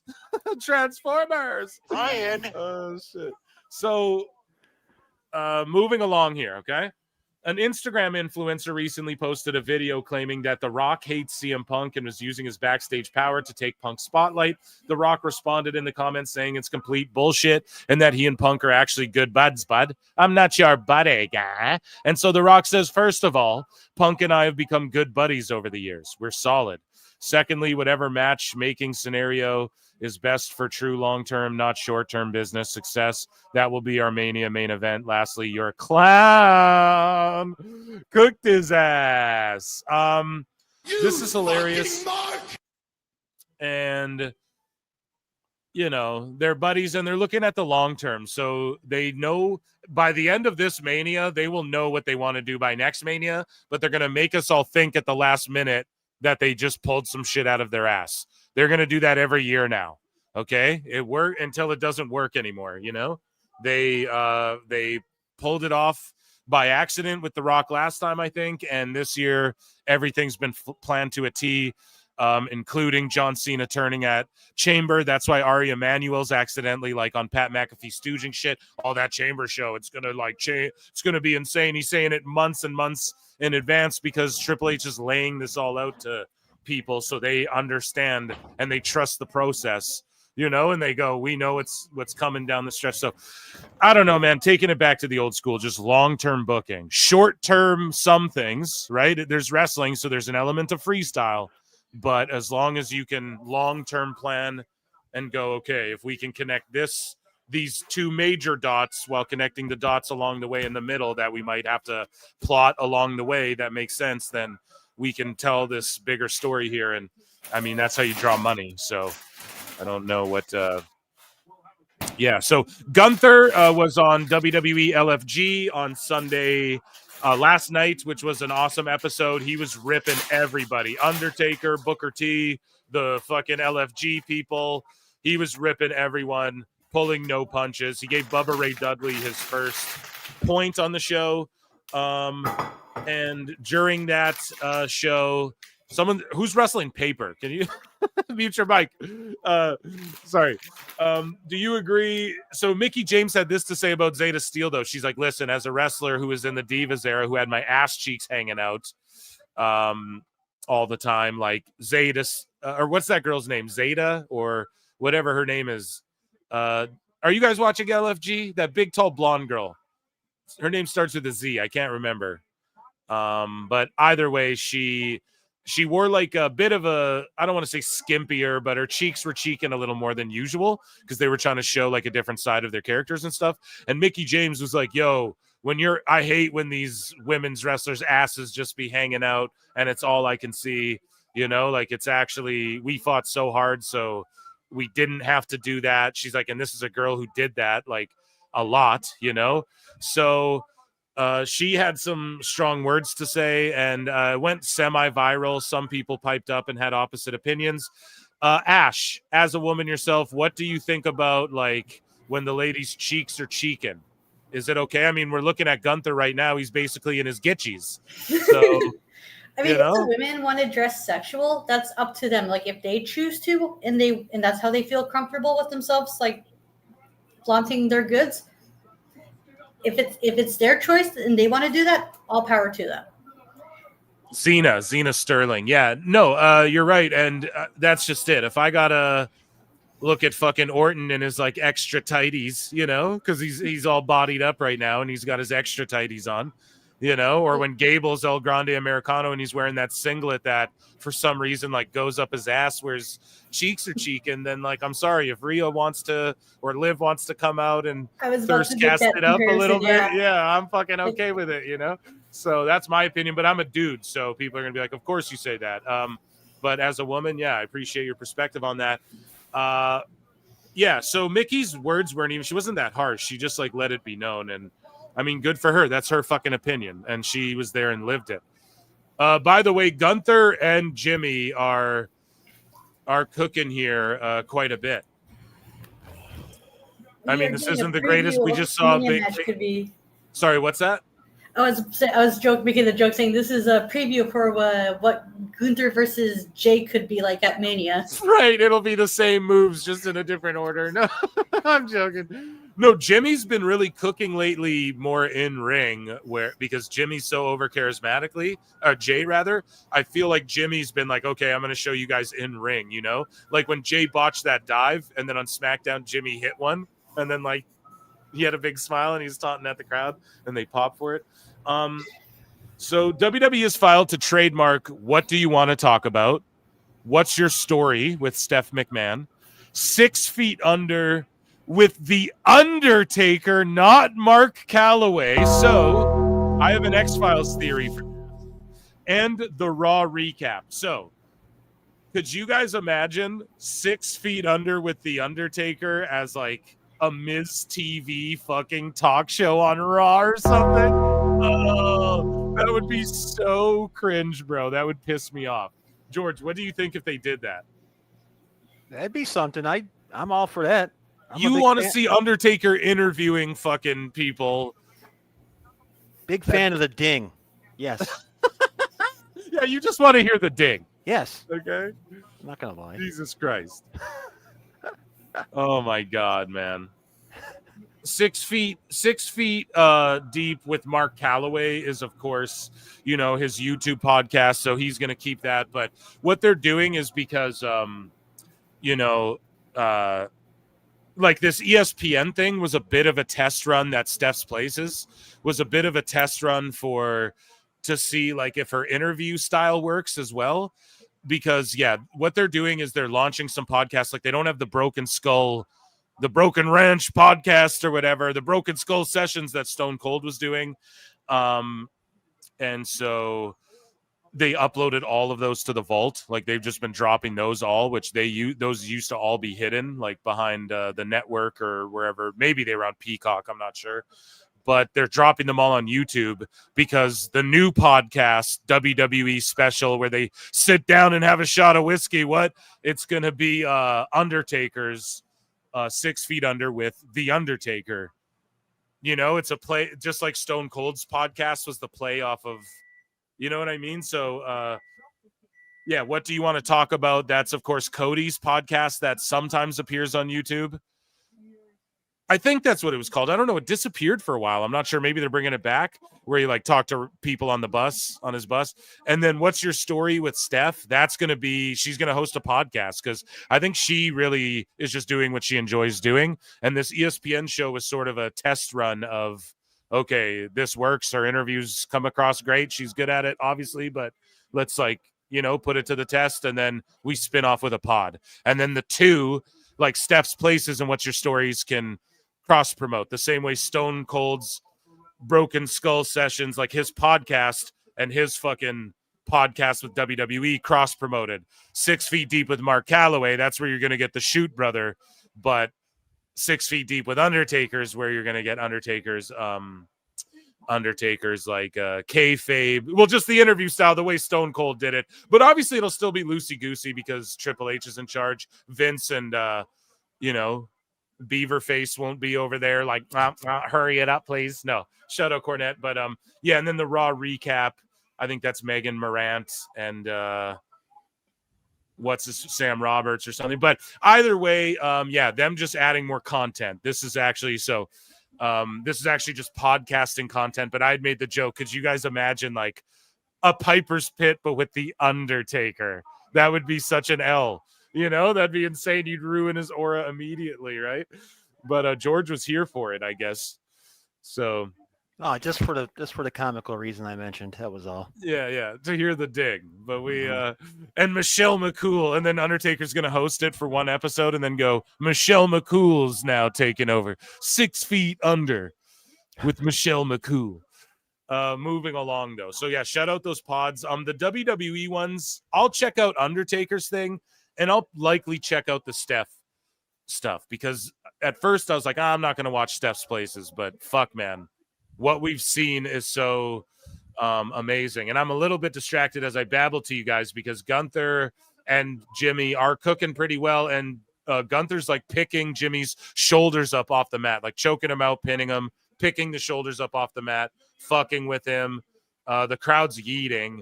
And eventually the Usos are going to have to get back together and Jimmy's going to be forced to yeet, which is unfortunate for him. It seems like he'll always play the back yeet to Jay.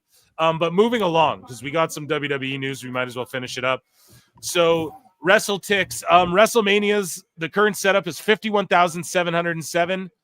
They have 753 available combo tickets left, over 5,000 regular tickets. And then on Sunday, they have 753 combo tickets. Well, that's the combo tickets, so duh. And they have 3,224 available tickets. So I don't know, guys. What do you all think? Under 50,000 both nights. They really fucking price gouged. Chris, what do you think about this? Do you think next year they lower the fucking prices, or no? Next year they'll you never lower prices. Like next year they'll look and go, well, you know what? It's New Orleans. More people will go. Vegas is a tough town. It never sells. Next year, I bet they'll keep prices the same because they'll go, hey, never Cody versus CM Punk main event. You gotta check it out. And guess what? We'll also see probably Travis Scott versus Jey Uso. Make that sure that happens. They will. You never lower prices. That's motto 101 of business. Never lower prices. Keep raising them. Somebody will keep buying these.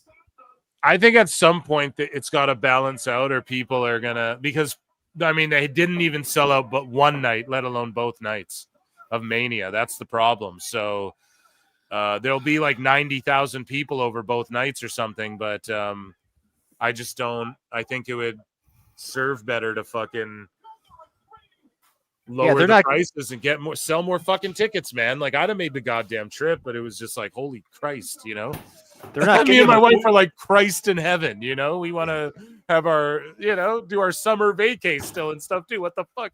So it's just, I don't know. It's too much. Better question. If this had been in a different city, not Vegas, where they gouged the prices on hotels, how many more people do you think go? Rather than, oh crap, we're going to Vegas, the flights are expensive, the food, good luck, hotels. I don't know. I think Vegas right now itself is in like a shit's kind of cheap right now. I might be wrong. I know WrestleMania everything goes up, but isn't Vegas like down in? Nope. Vegas is it up right now? Okay, yeah. So then I'm wrong about that.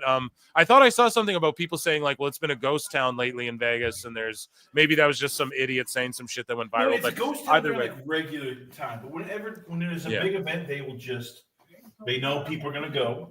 They know people will be stupid with their money, so they'll just go charge. During commercials here, it's just the Usos like helping each other up, and the crowd's like applauding them and cheering them on and shit. None of them are talking on the mic or anything.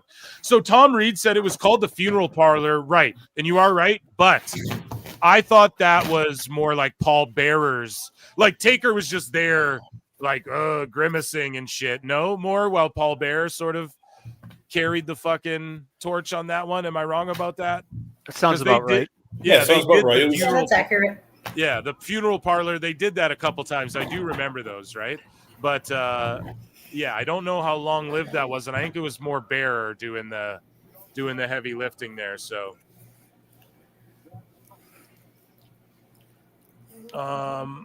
yes, Undertaker just stood in the background. Fuck yeah, Tom Reed, always dropping gems over here. Alt Jake has been a member for 2 months.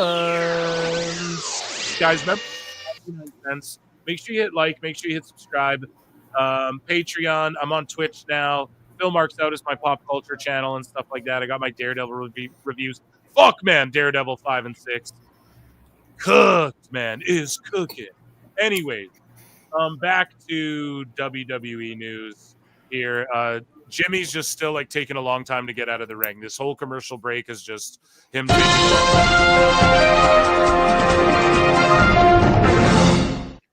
So Glenn Gilberti says that it's too expensive and not yet enough interest. Underwhelming. Yeah, I think some of the matches, like some of the build people, like if some of these matches were announced earlier, they might have sold some earlier on, but I don't know. It's we'll see. We'll see as time goes on. Living Color is scheduled to perform in Las Vegas on the night before WrestleMania. Hear me out. CM Punk's first ever WrestleMania main event, the first ever time he gets to main event. There's no title, so he can come out last. Or he comes out first, Living Color plays him to the ring. What do you guys think? Are you here for that, George?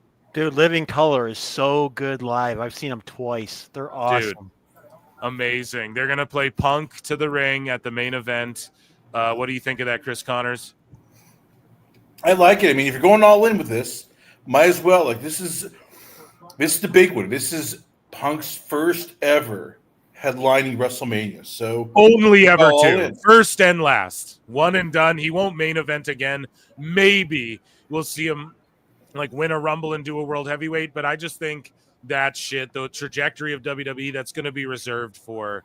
I think this is the one, because he'll be okay having a match somewhere else on Mania next year. Like, he doesn't give a shit if he's the main event after. Oh yeah, this he's main eventing WrestleMania next year. That is Punk versus Rhodes. You know they're saving that. Yeah, They don't put a fly feed wherever Tony Khan's office is just to screw with Tony. Going, yep, you could have had this, but we have it. Oh my instead. God, Gunther power bombing securities on stairs and shit.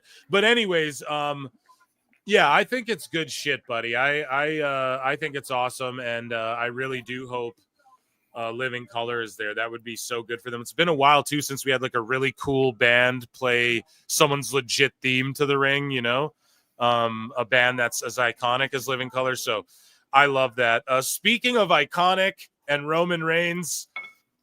I don't know what the fuck this is from. I'm like, is this a musical? What is this? But here are these people like dancing to Roman Reigns' theme here.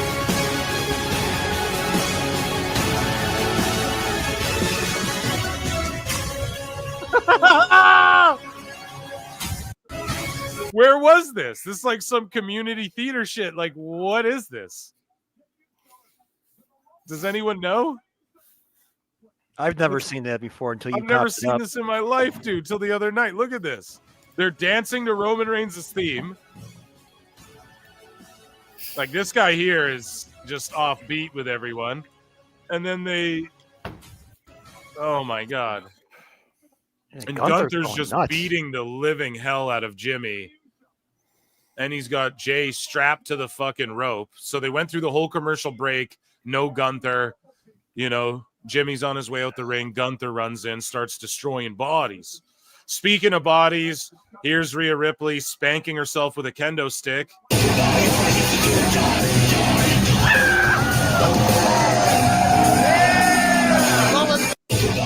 Thirstcast really feeling herself at these live shows lately. This is my brutality, someone said. Speaking of CM Punk doesn't like the Beatles. He doesn't like the Beatles, but they've made so many great records. He says just a bunch of overrated, 100% overrated. Oh, edgelord Phil over here, guys.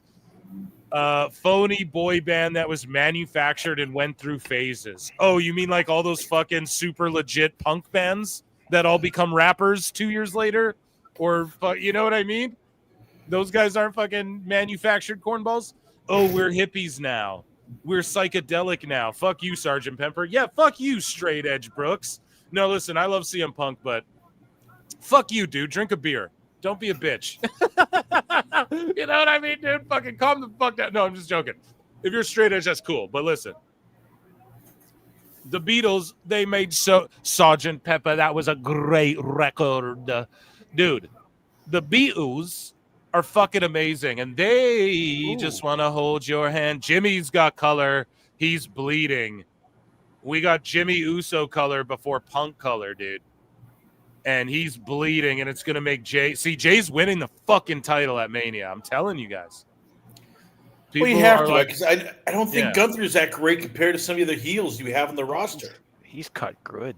Ooh. Yeah, man. Power bombed him, dude. He's leaking.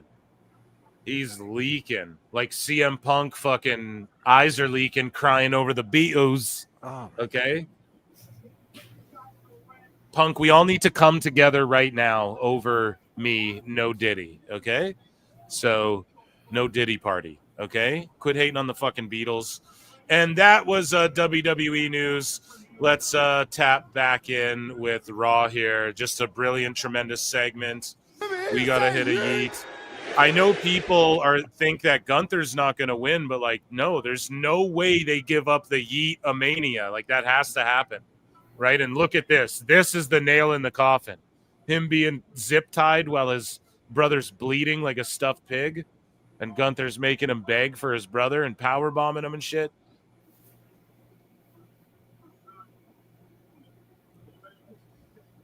See, guys, this is how you do blood and fucking choke out angles and shit. Moxley? My only complaint with this is, can't somebody come out and help him? Right, like, where's Sammy? Where's the rest of the bloodline? That's the only thing. Yeah. There's no, that's my only complaint with these things, Phil. No, I agree with you fully. Where's the rest I of the agree, because that was bloodline? my complaint with the Roman and the bloodline. It's like, why did everybody jump to Roman's defense when it was like, wait a minute here? Roman never helps. Roman never comes to anybody's aid. It's like, Well, all right, I get why Roman's not here, but yeah, like Sammy. Where's Sammy Oos? Damn, look at how bad he's cut open, dude. Wow. Oh my god, dude. This is pretty graphic. Holy shit, dude. Damn, man.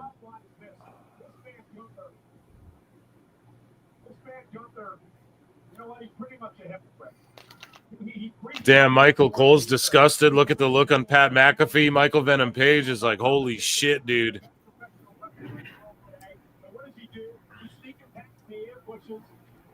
Jesus, man. What a spectacular fucking segment. They played it through the whole commercial, too. That's what's amazing.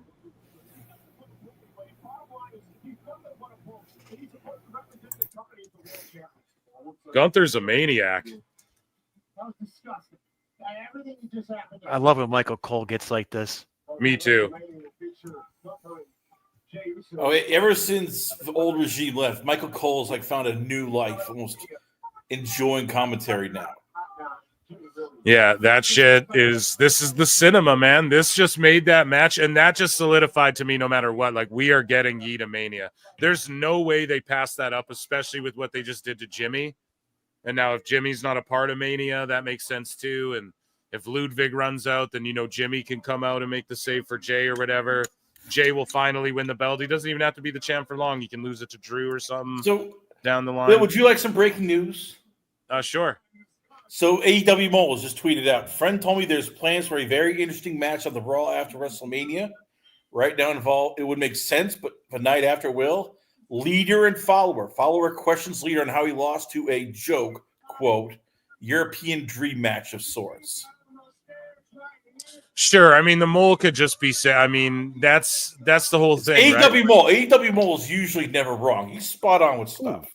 Because Kaiser and like Kaiser and Gunther, we've been saying that for a long time. Like, they are gonna split eventually. Like, Kaiser's gonna get fed up with Gunther's shit.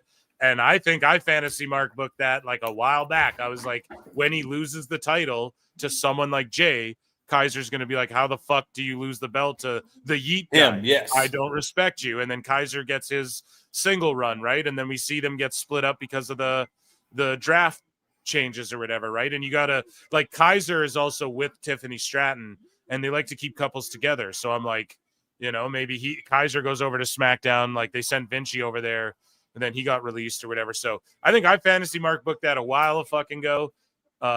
As why I think Jay was going to win, as evidence why I think so. Who knows? The Mole could just be fantasy mark booking. Who knows? He could be right about it. He is the AEW Mole, though, so when it comes to WWE, who knows? I don't know. Admit it, Phil. Just come out and admit it. You are the AEW Mole. It makes perfect sense. No, dude, no. The way WWE is operating now, the friend of the AEW Mole could be the same friend they're leaking information to Dave to. So you don't know. Yeah, you don't know, man. Here's the thing, though. Husey, I will say this, was spot on about before anything. He was like, they're going to have Io's going to win the World Women's title at the Raw after Chamber to set up the triple threat for Mania with Rhea and shit. Like, he said that way before on my show as well. We heard that live. I remember. So he was spot on about each beat to that story as well. So, or if he DM'd it to me, then I read it on the show. And then fucking when he came on, I was like, bro, you were right about that shit. And he was just like, yeah, you know, he doesn't give a fuck. He's like, whatever. He hears lots of shit, but it's just a matter of, he was spot on. So I don't know. If that does happen, like, here's the thing. WWE's like switching belts around a lot to leading up to Mania, which is crazy. So I think Gunther's going to drop that shit, and then he's going to go after like a different title, maybe the US title, maybe the WWE title. Maybe he just rematches and gets it back off of Jay eventually, and then Gunther defends it against fucking Jimmy or so. Who knows? There's so many ways to go with this. But Jay doesn't have to be the champion for a long time, just for a good time. You know what I mean? He's just got to win it and then take off with it and have that moment at WrestleMania. It'll probably open the show. It's got to either open or close the show, Yeet Mania. So I'm assuming it's going to open because this is the night one main event that they're showing on screen, right? Punk, Rollins, and Roman Reigns. And then Correct. night two. So I wonder, like, is the world title match going to open night one? I would assume that's how you do it. You just open Mania with Yeet Mania, right? You have to.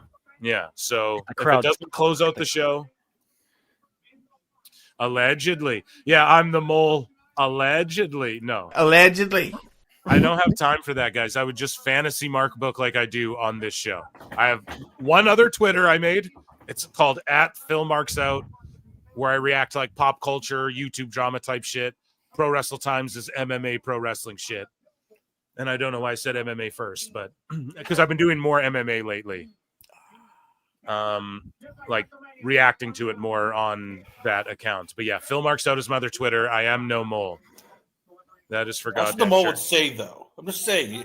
The Mole would say he's not the Mole, so I'm Yeah. still sure Phil Marks Or is is not that the what AEW the Mole wants us to think? Allegedly. Right. Chris McCarty for 2 says, I got a theory. Vinci returns to help Gunther. No, I don't think so, because I'll explain why. Allegedly. Vinci has like real heat with Gunther and Kaiser. And I mean, He's also been cut. it's an allegedly. Like, apparently when they like whooped his ass, and if you guys remember, we watched it on Raw and we were like, damn, that's like 3/4 shoot there, brother. Like, Kaiser whooped Vinci's ass. And again, this is just an allegedly, like, who fucking knows, right? I think Husey said this on the show. Wouldn't be the first time he was right or allegedly. wrong, right? But apparently Vinci like said some fucked up shit to Tiffy, like IRL. I'm not the one. Now I know I'm spreading this rumor on my platform, but this is just what was said. And I think they talked about this on K100 actually. So fucking bring it up with them, not me. But I think Vinci like said something fucked up to Tiffy IRL. So Kaiser like whooped his ass 3/4 shoot. They sent Vinci to SmackDown, then they just released him because he had heat or whatever. I don't know if that's true. But yeah, that's what was floating around there. So I don't think he comes back. I think he's released for good. George Capture's been George member. I love George. Like Gold member. Has been a member for 11 months. I'm at 2 places at once. Time cop. Are you sure about that? How am I doing that? Wow. Well, it's only time cop if you're at 2 different time zones at once. I am. Time cop. Then it's time cop. Guys, there's 111 people watching on the fucking Clips channel. We're at 65 likes. Joining us now on the show is my favorite guest, fellow Canadian. 3 Canadians here now. Chris Jericho. I look and see it's not just me. So many others have stood where I stand. We are the young, so raise your hand. They call us problem child. We spent our lives on trial. We walk an endless mile. We are the youth gone wild. We stand and we won't fall. We're one and one for all. The writing's on the wall. We are the youth gone wild. Let me get wild. Yay!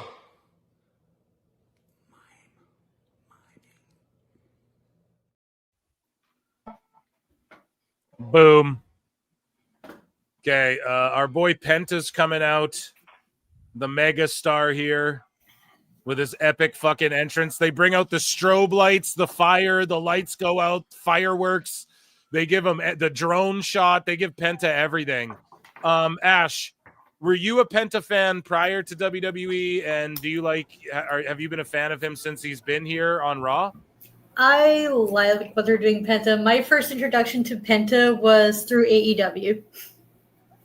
I did not watch Lucha Underground. I did not watch the TNA Impact. He was cooking in AEW in the early days, but then he was phoning it in at the end there. Yeah, he and Ray Phoenix were a solid tag team. I love their matches they had with the Young Bucks.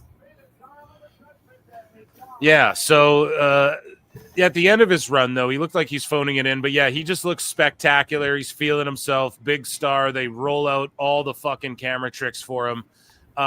What do you think, Chris Connor, of them giving Ray Phoenix a chance to do his thing on SmackDown first before they put the Lucha Bros together because they see what a success Penta's been?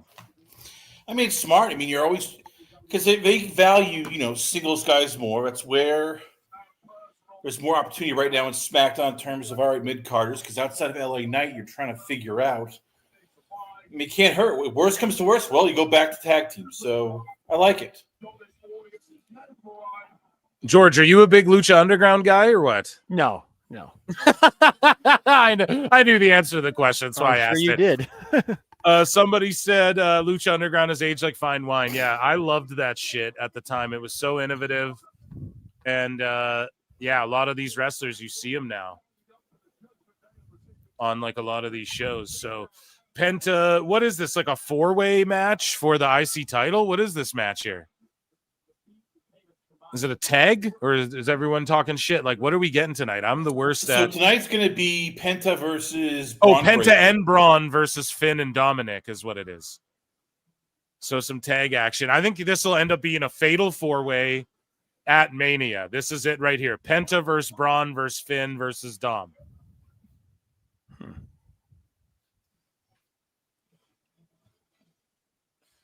That's what I think. So I don't know if they add like a ladder element that could be more U.S. title if they decide to do that. Oh, the U.S. Open ladder match or whatever the fuck. Because it seems like Jacob and Solo are going to end up going one-on-one at Mania.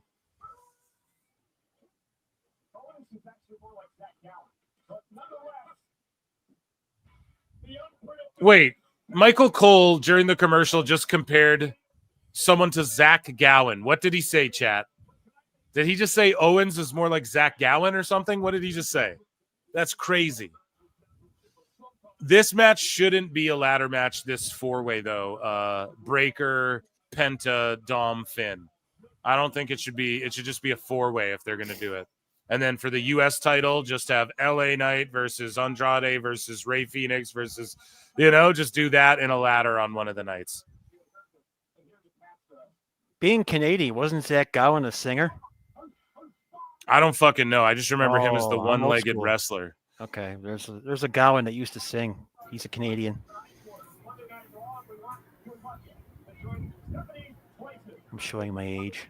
No, I got the reference. I got the reference. Yeah, see? Okay, good. There you go. Ash got me again. I don't know, George. Ask her. Did he play the trombone? No. I'm just fucking with you. George, I love you, bro. Here we go. What's going on? Okay, Steph's talking to Cody Rhodes. Tag now, 4-way at Mania. Yeah, Mike, we got you, brother. I'm waiting for a Kill Tony AEW roast. They would never allow that to happen. They'd fucking... Samantha Irvin blocked me recently. What did you do? Nothing, bro. I just said that she made me cringe because she seriously said to someone, Michael Hayes said I would be a good booker. And I quote tweeted it, and I was like, if she's being sarcastic, this is funny. But if she's being serious, this is cringe as fuck. I was like, I'm cringing out of my skin. Like, he was just being nice if he said that to her, Like, it's crazy how people just have, like, warped perceptions of fucking reality, dude. If anybody, you can't ever determine if someone would be a good booker. I don't care. Stephen King writes good fucking books, or at least he did. Maybe that's not a good example anymore, but right? Like, it doesn't mean he'd book good fucking wrestling, So when people say that to people, you'd be a good booker, that's fucking Dave Meltzer talk. That's being nice, okay? That's being nice. There's no way to determine that unless you book wrestling. So she seriously said that to someone, or she was being sarcastic. I screen grabbed it too, because I wasn't trying to be mean, and I love Samantha. I fucking defended her. I'll still root for her. I still root for Edge. He blocked me too out of nowhere. I didn't even ever talk shit about Edge. So I did my impression of him like 2 times, and then all of a sudden I'm blocked. You know what I mean? And my impression's not even bad. My most underrated of all my impressions, though. So yeah, Chris, I don't know. They just block your boy Phil, man. I don't know what it is. They get sensitive and they don't want to fucking. And I mean, that's fine. I would like the block button's there for a reason. If you don't like me saying like, "Oh, you made me cringe out," then that's fine. I've blocked people who I perceive to be idiots too. But if Michael Hayes told Samantha Irvin, "Oh, you'd make a great booker," guys, we all understand that, right? Listening to PWT right now, everybody here on the panel, we all understand that that's being nice, and there's no way to determine that unless you've booked fucking wrestling, So it doesn't matter if I showed you my Tony Khan notebook full of matches I booked for fucking 20 years of my life. It doesn't matter if I go, oh, well, I get 5 stars on my M. Dickey Wrestling Empire game when I book my matches and I took over all the territories. That doesn't fucking mean anything. So Dave Meltzer can rate all the matches he wants. It doesn't mean he would know how to book well. And he even said that when Ole was talking shit to him famously. Ole's like, why don't you book, Dave? And then Dave's like, well, in the modern era, I wouldn't know. If it was old school, I mean, maybe I could, like he genuinely thinks he'd be good at booking wrestling. That's the thing. If Samantha, she said that to some sicko, like arguing with him. And I was just like, dude, if she seriously said that, that's fucking cringeworthy. The next day I'm blocked. So yeah, I didn't tag her or anything, Yeah. Chris, Phil just states a fact, and then people get all flustered about it and block his ass. Just like, he never says anything bad. Like maybe bad is subjective, but like gross. I'm not like Samantha's a dumb bitch. I mean, I have made clips saying, does she have main character syndrome like Aubrey Edwards? But I'm playing the fucking YouTube game, guys. Like, we gotta fucking play the game. Don't hate the player, hate the game. Like, I compare it to Aubrey Edwards because she has really bad main character syndrome. People say, oh, is Samantha the new Aubrey Edwards? And I say, no, I don't think she's Aubrey Edwards. I just think that she has dreams of like singing and shit. But it's just I don't think she realizes like she had that door closed on her already. So maybe that's harsh to fucking hear, man.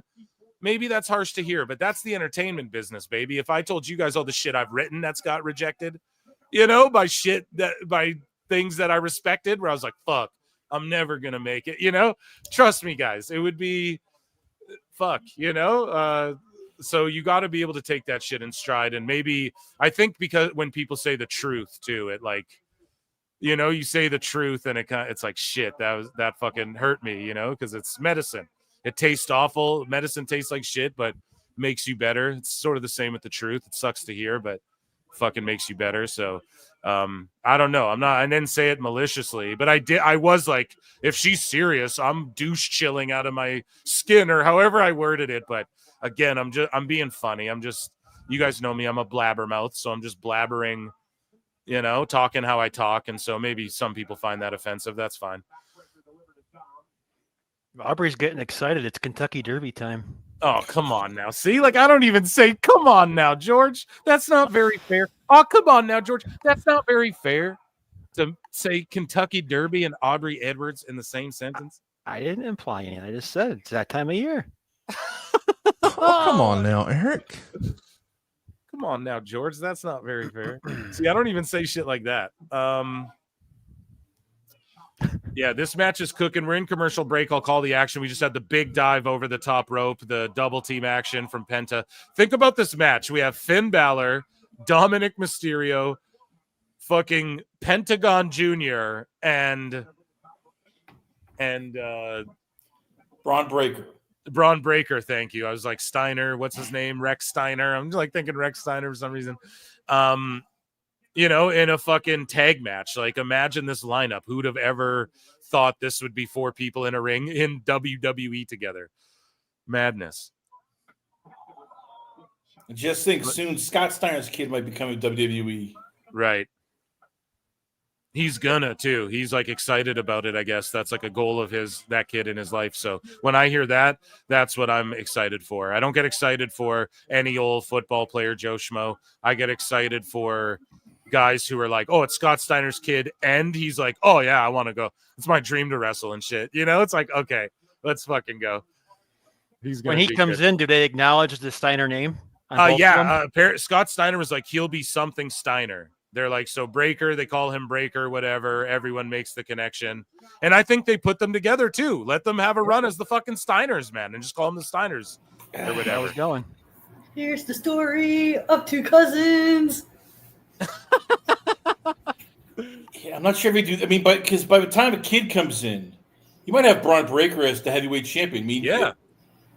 We're talking, 3 years maybe that Scott's kid comes in. So by then, yeah, long time. You wait for it, dude. Fucking when. I mean, by that time, you might have Rollins might be gone, Reigns might be gone, Cody might be gone, y'all, and you're right. So then Braun's older, and he's more of a grizzled vet, and then his young cousin comes up, and they form a tag team for a bit. Yeah, you're making the point. And then Breaker eventually wrestles Steiner and turns heel on his own cousin, and you have all these storylines 10 years down the road, bro. Trust me. I don't see it because I just don't see Triple H. Why? Where's Breaker going in 10? Where's Breaker going in 10? I'm going to put a 24-year-old kid in there. I mean, you have to get like years of seasoning. This isn't Vince where it's like, ooh, 21-year-old kid. Let's put him in there.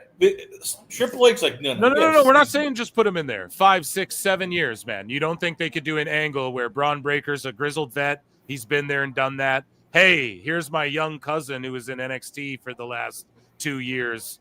I'm gonna fucking mentor this kid. Whatever. They win the tag belts together. You know, Breaker turns on him. It's Breaker versus Steiner. It's all about the family name. I left our family name behind. Of course, that's coming down the line if his kid's good enough. You know, of course that's what they're gonna do, bro. Come on, that's fucking money. I just explained it right there. 10 years down the line, Triple H. Fucking tune in. Triple H might even be there for 10 years. I was going to ask you, like, if Triple H retires and Shawn Michaels retires, who is the booker that takes over? Like, who has experience now that you would go, you know what? You're the next in charge. CM Punk. Boom. John Cena, who said, I'm going to work in the office and I'm not, and I'm going to always work in WWE, even in the office in some capacity.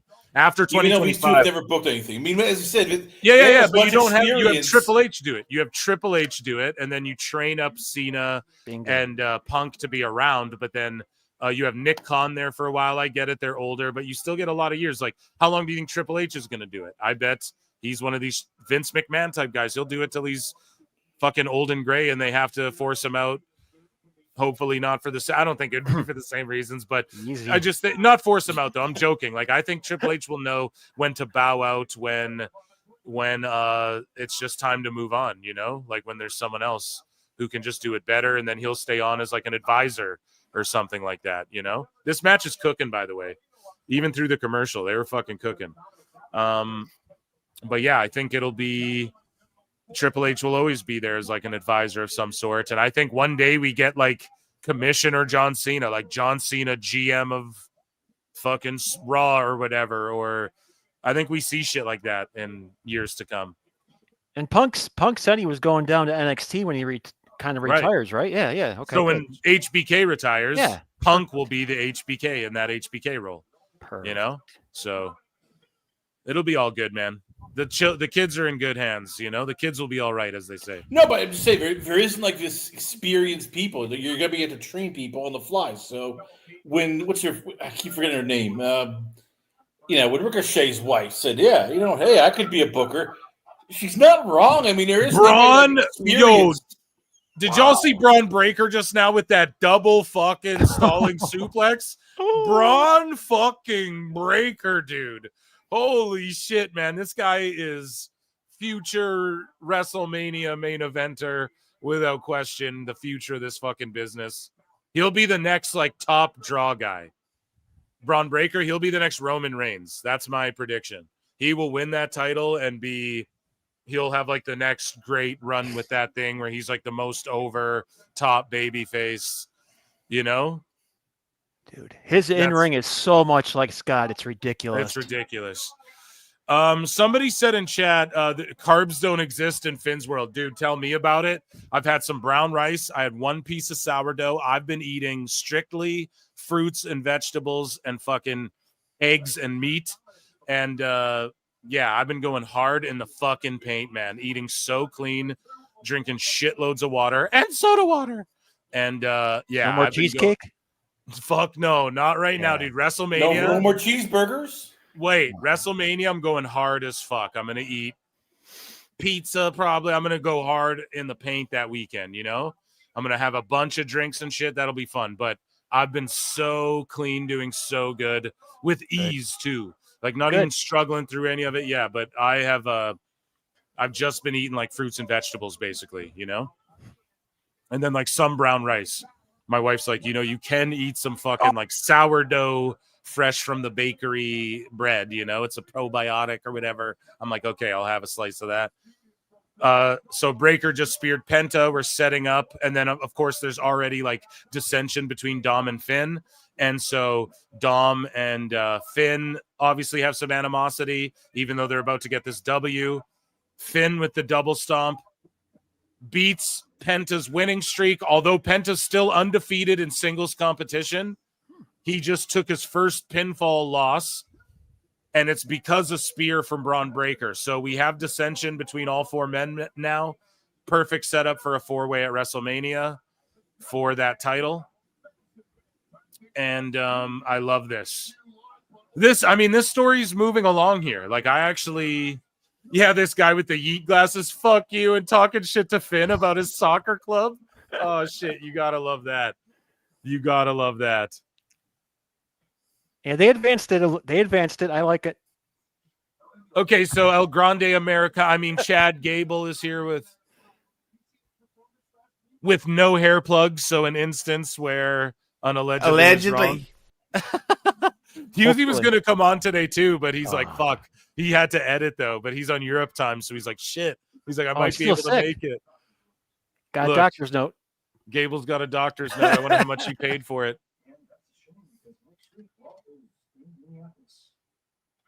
My hometown. Yeah. Oh, I'll be good by that. Give me a map. Adam Pearce is going to book Gable versus El Grande Americano. Watch. I'll be fine. I know how to get myself out. Nothing.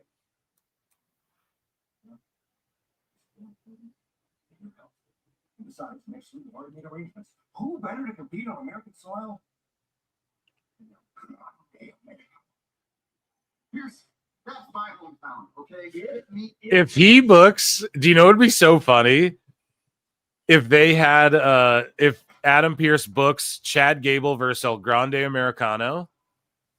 And El Grande Americano shows up, and it's clearly like a luchador with long black hair and like tattoos. It's like Juventud Guerrera under the mask and wrestling Gable. How fucking funny would that be? And it's clearly not the guy who wrestled the other week. Like if they build to that eventually, that could be so funny. So Maxine is talking to Natalia recently.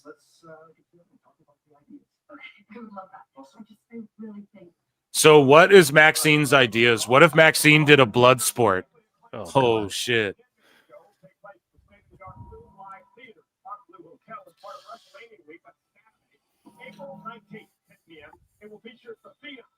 Lenny B, I've been dieting and working out hard for 8 months. No alcohol too. I dropped 73. Yeah, dude. So I've been going hard here just like a few fucking weeks, like hard again.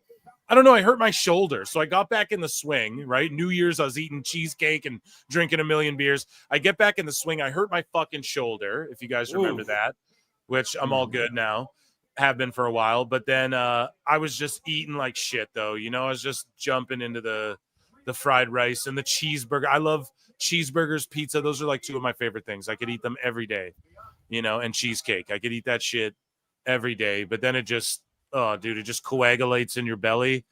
And then you're like, fuck. So, yeah, I'm back in the swing of it. And I'm feeling so good, too, man. You sleep better when you don't eat like shit, I notice. Dude, you're in your 30s, and I've been all through this, and I worry about you when you tell me some of the shit you're going through, and I'm like, fuck, dude, gotta get started now, so when you get to my age, you're feeling better. Oh yeah, no, it's no worry, man.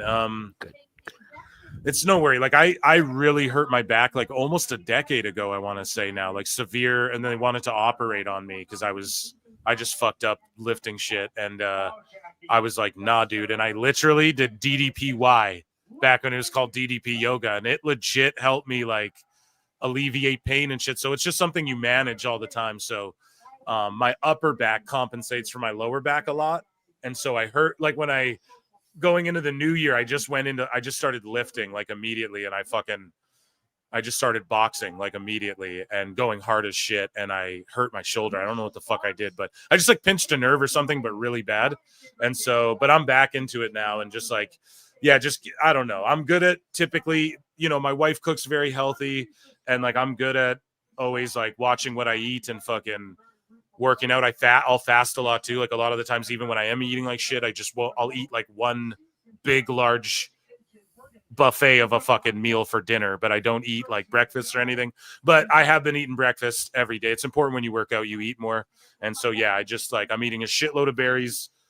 I don't know, lots of pineapple. I fucking love pineapple. That's like my favorite fruit. And then I've just been eating like eggs, some bacon here and there. I got some bison meat because that's my favorite as well. And yeah, chicken, stuff like that. And just, I don't know, staying clean, drinking shitloads of water.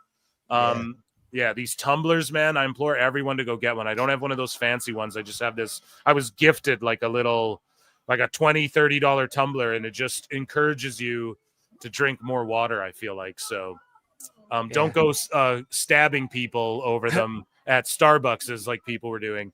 Just like order one off Amazon or something. You know, go to a fucking Walmart, get a knockoff one. You don't need an indestructible whatever, but just having it here, dude, I've been drinking a lot more water, which is good. And not that I drink too much or, you know, but I fucking just, when I do, you know, like once a weekend or something, even it's like, we can cut that out a bit too. That's a lot of beers I can put them back. You know, I'm a big cat, so I can knock them back. So just cutting those out too. You sleep better and stuff when you don't fucking, because there was a while there, dude, I was just eating eating bread galore too, you know? Yeah, I only eat once a day. That's it. I've been doing it for the last 4 years now, and that's it. Dude, it's, yeah. So I don't even, people are like intermittent fasting. It's just like, get rid of all that. Don't even label it like that. Just listen. If you really think about it, you can just drink coffee. And a lot of times when people are hungry, feel hunger, they're actually just dehydrated and they don't realize that. So you drink a shitload of water because your body, when you're thirsty, when you're dehydrated, you get hunger pains, the same as if you're hungry. So a lot of people don't realize, oh, they're fucking thirsty and shit. I don't know. I'm not Joe Rogan here either. I'm not trying You're to right, sit here though. and be like, yeah. So it's just that, you know. And so I don't like to be like, oh, intermittent fasting. Then we jump in the ice chamber and do the sauna for 4. It's nothing like that. Just listen, you know, just eat fucking eggs and meat and shit like that, and cut out all the bread and all the candies and sugar, and then you start feeling a lot better. I know I do, at least. That's what I feel. You do you, though. There's some fucking people who live to be like 109, and the old ladies on TV like, I drink Dr. Pepper every day. Hey, dude, if that works for you, go. You know what I mean? Go right ahead. But for me, it's like, yeah, I've been I feel good when I'm back in the swing of things, and I'm more productive. Like I've been getting way more shit done, you know. So here we go. AJ Styles, man, over like fucking Rover in the ring. Let's see what he's gonna do. Stay away from tap water. I drink tap water all the time. Don't be a bitch, dude. No, I'm just kidding. I don't know. There's probably shit in it. I wouldn't fucking, right? Cars drive around, shit goes in the air, it probably falls in the water. I wouldn't, right? I mean, Canadian tap water. Yeah, dude. I don't fucking, but it's just like it's water, bro. We gotta listen. There's some people who have to like walk 30 miles to shit water in other countries, you know, to drink, that they have to boil it and fucking. So like we're blessed. If I can pour it out of tap, I'll fucking drink it right out the hose, brother. You know what I mean? That's the best water. Hose water on a hot summer day. Now you're talking my era. Yeah, dude. Let's go straight out the fucking. You know what I mean? Tongue out and everything, bro. No.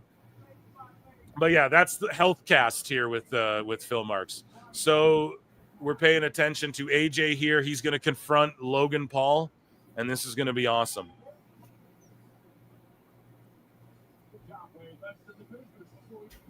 Hose water is good. Yeah, dude.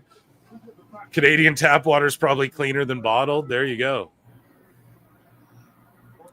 I'm pretty sure Canada is like where most of the bottled water comes from too. I'm pretty fucking sure. He grabs the prime sign or the prick. Oh, dude, the prime fucking this dude had a prime bottle sign that said prick instead of prime. So Logan Paul grabbed it and like held it in front of him, saw what it said, then ripped it in half. How fucking cute is that?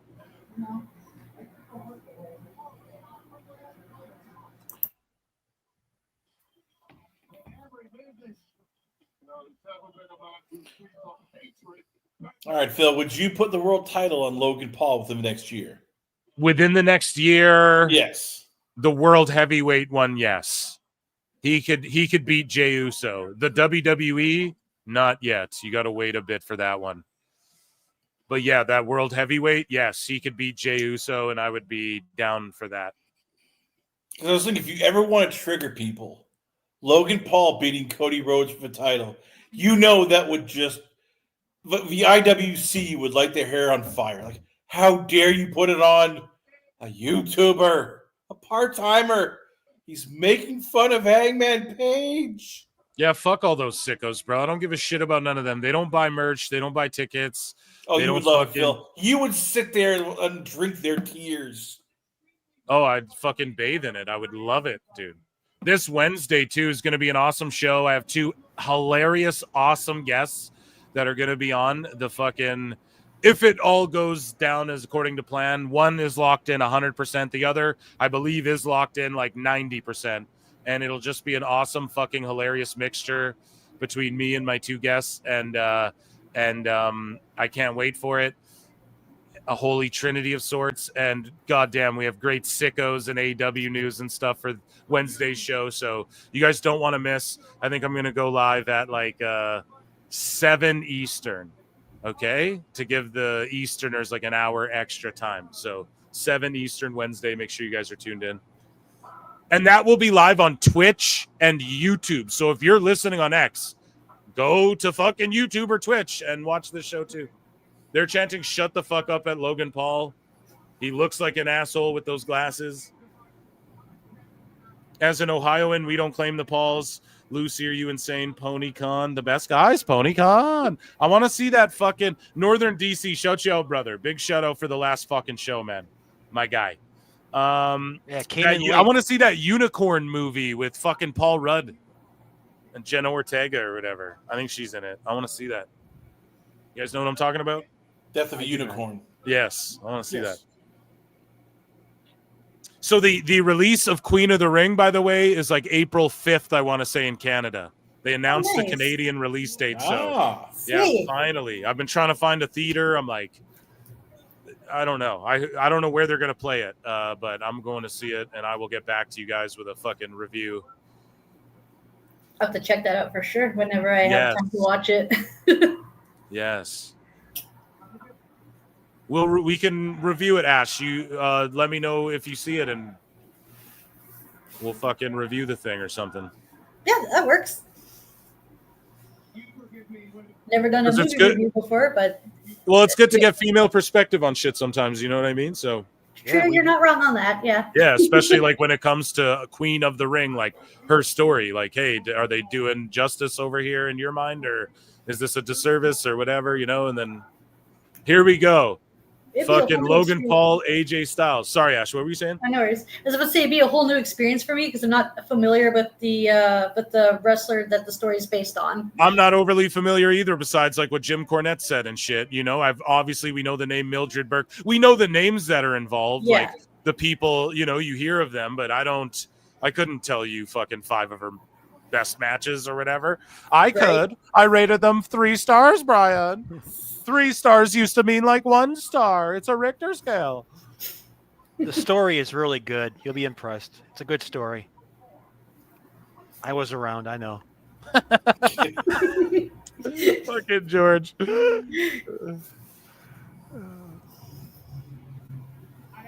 Yeah, this segment's cooking.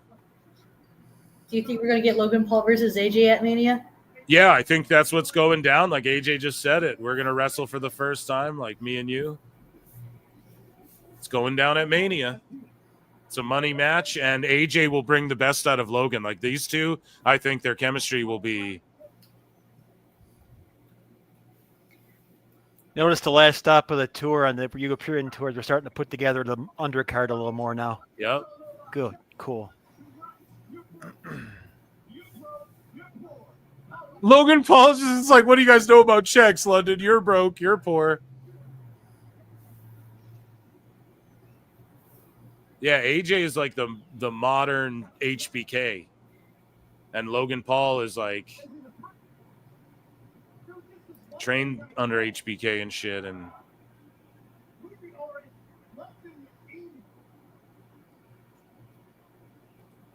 AJ could have a match with a feather, you know? So you fucking put him in there with Logan Paul. They're going to make magic, dude. Right? If Rollins can put on a good match with Logan Paul, AJ can do the same. Emperor, stop fucking beefing people in my chat. How about that? How about leave Lucy the fuck alone? Unless you guys are joking around. No, they're fucked. Oh, okay. Then you guys are cool. That's Ken. Ken just... Ken Bot doesn't even say hi to me, gets mad at everybody else for fucking not saying hi to him. Say hi to me. How about that, Ken? Yeah, Ken, I say do hi love to you. Phil once. Sorry. No, I don't want it. I'm not asking Oh, Ken for sorry. shit. I just give and give and give, and You Ken give. takes and takes. Yeah. And you break my heart. No. Phil's cutting a Cena promo right now. Yeah, dude.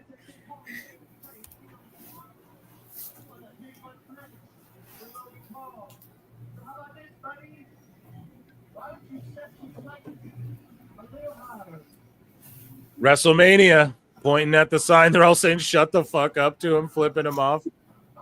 Oh, and then he just went to kick him, and then AJ's whooping that ass.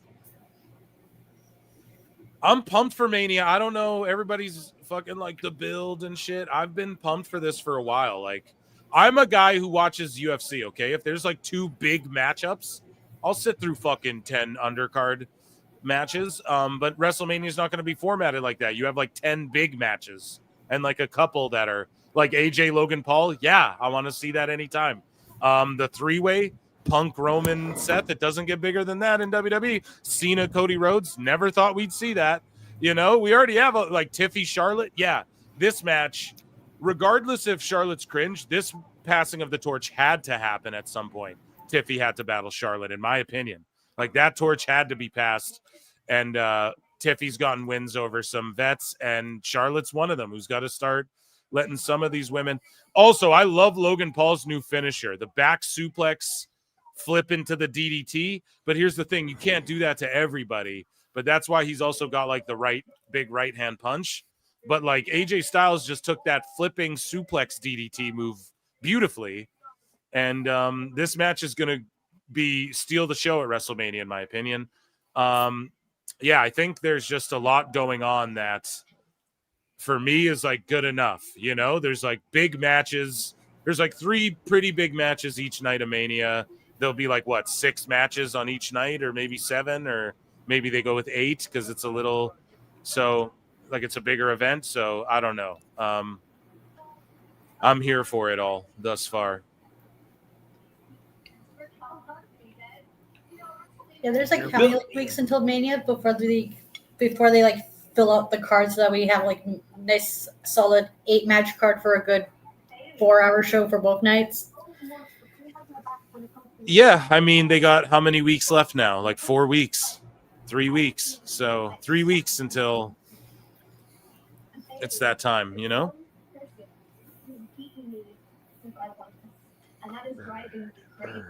And like, does the women IC title end up on Mania? We don't know, dude. Probably not. Like, we don't know. Yeah, that could be like a big money match for after Mania or the go home show or something, right? The US title. So, man, the women's IC title is so pretty. I want a replica title of it. So Lyra versus Bayley for the IC title. That'll probably end up getting stuck on WrestleMania, if I had to guess. Right? Bayley versus Lyra? That IC title. Yeah, that'll probably just get thrown on Mania right there because Bayley's just over like Rover. They want to give Lyra a moment, probably. I'd be okay with that. That'd be a good way to open the show if we don't get like Jay versus Gunther opening. WrestleMania After Dark. Devo and Lyra's doo-doo put that belt on Dakota. Oh, shit. Oh, my God. Cold dancing. Michael Venom Page sitting right behind the commentary. That shit's awesome. So how would you guys fix Lyra? Because everybody keeps saying, oh, she's just a wrestler. There's nothing, you know. You don't yet. You let her figure that out the way Seth did. You just throw her to the fire. And then, them letting her be the inaugural IC. Isn't she the first ever IC champ in the history books for women? I mean, that's fucking wild. They gave that distinction to her. I don't know. You just let her figure it out. She's obviously like a Triple H gal or a HBK Triple H gal. They see a lot in her. And it's very much like Seth Rollins to me. That's the vibe I get. So she'll figure it out, but it's going to take some years. She'll be like 6 years deep before it clicks. You know? Might not get that vote because you have all this talent, so she could get lost in the shuffle. So I'm challenging Phil Marks here, the ultimate booker here. Everybody's favorite wrestling mind. How would you what kind of character would you like Lyra to do? It's a good question. Like, I don't know yet because you have to think about, okay, so for instance, Alba Fire, when they released Isla Dawn, they're like, and then Blair Davenport, they're like, okay, we're going to keep Alba and stick her with the secret Hervis. So it's like, do we have some crazy gimmick thing going on? Like Batista was the Deacon Batista. So sometimes you got to roll the dice and be like, okay, do we have some spooky group we're getting over here? Maybe do they start their career there? Is that how we evolve her? We give her a faction and she goes heel. It really depends with where the other chips lie. But yeah, so far all she's given us is like, I'm a wrestler and I loved Becky and I came from wrestling and I love wrestling and I wear feathers and I force people to do my whoo entrance and I have a cool entrance and a great look and I can already wrestle really well. So what about her life? What about her personality? Who betrays her? That's what I need to figure out first. Like, who stabs her in the back? Who shows that they're better than her, which makes her jealous because she can't handle the fact that I'm the best wrestler lady and someone else is just one-upping me every time. So we have to develop that. Now, who do we choose to do that? I don't know yet. I just don't know yet, you know? So they're putting her over everyone. Bayley, Becky, I don't know yet. But, we have to betray her. We have to give her motive to want to change what her character is currently and then we can go from there. So whether that means she's like what Naomi's doing, or she gets, let's say she gets injured and then she disappears for a while and comes back and wants vengeance. Okay, Bianca just looks like a billion dollars here, might I add, her ref gear is awesome and she just looks like $1 million. She's in what we call WrestleMania shape here, folks, okay? During the commercial, right? We're just admiring her fucking her clear, like she is ripped right now, shreddy eddied as we call it here at PWT for WrestleMania season. And her guest ref gear looks awesome. And she's just dancing around the ring. She'll probably do that for 2 minutes. But yeah, what I was saying though, Chris, is yeah, we have to sort of plant a couple more seeds for her, betray her, stab her in the back, give her motive, give her things beyond just, oh, I'm a great wrestler. And if there is something beyond that she hasn't expressed yet, that's up to her to express that. We don't know what it is. But yeah, that's so what would I do with her? I don't know. Like, we'll give her a nun gimmick, pal. If you're asking me that, I don't know yet. You know? No, but I mean, because I was thinking about this here, like do you give her more of an edge? You know, yes, like that's inevitably going to come with yeah. time. So that's why I said you got to throw her to the wolves. Like giving her a bit of an edge, that happens inevitably over time with everybody that you put in front of a camera and give a microphone to and let work matches. You know, that inevitably will happen. People get more of an edge. It has to come out of them through either a heel turn or a passionate promo or something like that. So yes, eventually she has to be the person, she has to be the woman who uses her wrestling moves to fucking like really hurt people and shit, you know? Like eventually Lyra's gonna be like, oh, I'm really hurting people, like I'm taking what's mine, I'm the first ever IC champ, y'all must have forgot, that sort of thing, right? Eventually I could see her character being like that, you know? I'll use my, you know, my techniques to fucking really like hurt people. And I know I said that, sorry. She's doing 1, 2, 3s with McAfee and slapping hands with kids, which I thought she's going full heel here. So maybe eventually that'll be after Mania, right? She's not blowing up her spot here. But, I mean, she is the female John Cena. Bianca Belair has like likability up a wazoo. You can send her anywhere. People go, oh, I like Bianca. Would you like to come in the house, have a piece of pie, meet my son, have dinner with the family? I mean, you can't buy that. So she's turning full, get rid of that. She's turning full fucking heel at Mania with Naomi, bro. I just don't see it. I don't think WWE's willing to give up on Cena and Bianca the same year. That's asking them to swallow the poison pill. That's like saying to you, you're giving up cheeseburgers and beer. You'll look at me and go, Chris, you were out of line. You take that dirty line back. Hey, Phil, Jeremy asked a real good question in the chat. He said, do you guys think Becky confronts the winner of Charlotte and Tiffany? Like, does she just come out and confront her at Mania? I think that's what the question was, yeah. Well, I think it's going to be Tiffy, and it's going to be a big Tiffy time celebration at Mania. And I think that Becky could do that, but then what do you have, like babyface versus babyface, or is Becky come back and play a heel and be like, I've been gone too long and I'm disrespected? I don't know. I don't think it'll happen at Mania. It'll happen at like the Raw after Mania or the SmackDown after Mania. Her music will hit and she'll return. You guys got to remember, they're going to want to pop us a whole shitload for the Raw after Mania and stuff. So yeah, okay, cool. Yeah, so we'll have some debuts and some returns, I think, on the SmackDown and Raw after Mania, because they're trying to make SmackDown like can't miss as well. You know, they're trying to make it equal to Raw again. You can tell, and it's just hard to do with that 3-hour window there. So Liv does not like Finn, what he's peddling. So now Liv is stirring up the fucking drama between the bros. And she's like, did you hear what he said? He said that he won, not you guys won.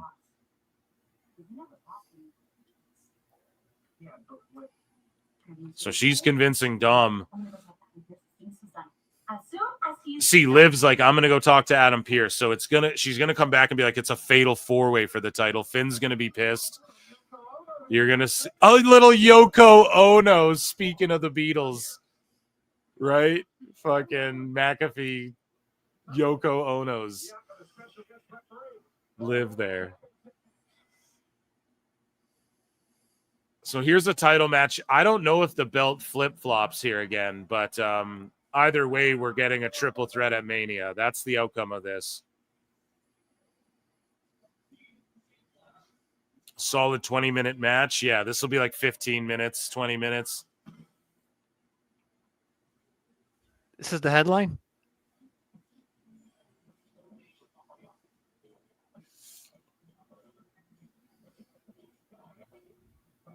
George is like, okay, folks, get back on path. What's going on in the chat, George?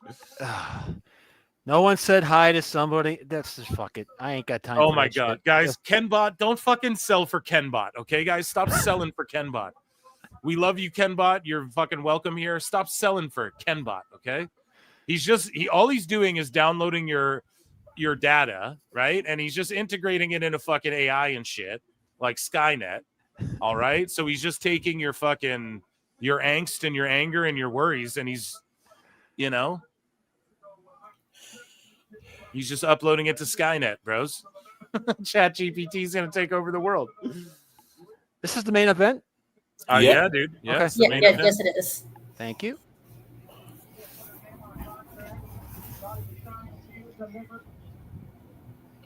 Fuck yeah, this match is going to be solid. Like, this could be the Mania match right here. Bianca guest reffing Rhea and Io, or like just Rhea and Io, or Bianca and Rhea. Like, any combo of these women could just be a fucking WrestleMania match. So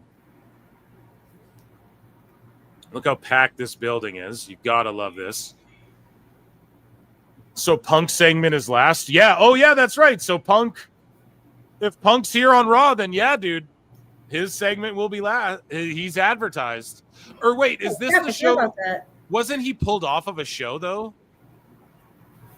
Like a couple weeks ago, we covered. Maybe it was like a SmackDown or so. I don't know, but yeah, maybe Punk's the main event then. That's what I told you guys. That's the beauty of Netflix. They can go as long as they fucking need to. This Raw cooked, by the way. This has been an amazing Raw. I don't care what anyone says. These fucking sickos are going to say these are lackluster shows. In no way. If they try and say they got the same old shit with Cena and Cody Rhodes, they're fucking lying. Io's music slaps so fucking hard, dude. It's so good. I love it. Her theme fucking slaps so hard. And the way she, like, lets the people touch the title and shit, like, she does babyface and heel both so well. God, look at the shape Bianca's in. Oh my God, dude. She is WrestleMania ready right now, dude. Yeah, she's just solid. Solid. She's just fucking lean, George. Yes, 100%. Oh, man, that's motivation right there. Like, God damn, she looks so good. And then Io always, she's just in the shape she's in. You know who's looking good? Kairi Sane, bruv, is in insane shape lately. So she's training for her return. Insane shape. And then you have Rhea as well, who's, mommy's always just looking jacked and thick, but WrestleMania season in full effect, dude. Yeah, when Bianca left the house this morning, I told her she looked really good. And... Well, is there any diva who looks horrible? Like, oh my God, you're fat and ugly. Oh my God. Fucking George with the line of the day, dude. What is that about? Montez Ford gonna have some fucking words with you, dude. He wants to fight you.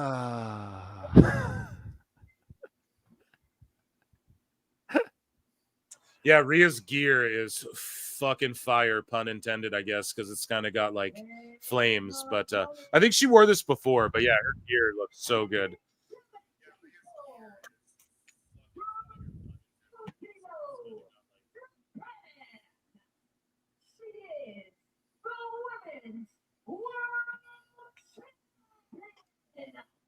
Do you think Bianca fast counts and we see a title change, or it's just we'll get some shenanigans where it'll be like a no contest, And then Rhea will demand that she's in. She should be there. They're not leaving Rhea Ripley off WrestleMania. Some sort of fucking DQ type bullshit. Something like that, where like Rhea, Bianca ends up like screwing things up, and Rhea goes next night, I demand to be in this triple threat. Yeah, I put in the chat DQ, no decision. Okay. We'll see. I mean, I wish they just eliminated Io Sky from this. We get Rhea versus Bianca. But I've been outvoted on that. There we go. Good headlock here. This is what we're talking about. This is what Mickie James trying to teach the ladies on LFG. She's like, you fucking do the headlock. She's like, but you don't have to. She's like, you don't have to. Or she's like, you can fucking do the tie up and then you can like do this, go over here, get the headlock, do this, Like she's showing these ladies, and the one girl's like, oh, I've never like did this before and shit. She's like, yeah, you have to get gritty with it. So now what they're doing here, classic guest ref stuff, giving reasons for Bianca to get physical, the same that any regular referee would, as far as like, get out of the corner. You guys, I'm counting. You got to get out of there. Now, Bianca should milk it. Not milk it, but just a little more. Just give it a little more like breathe room, I'd say so far. But like, how many times has she refereed, right? So we're not here to critique her reffing skills fully. We're enjoying this match that looks very heated between girls who, it looks like a real struggle here. And that's what you like to see. Here we go. Bianca let that one breathe a bit.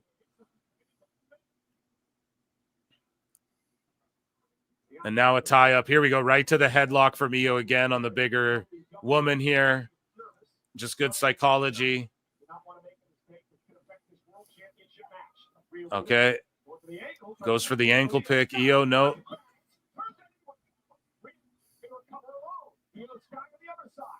Okay, just a bunch of one counts.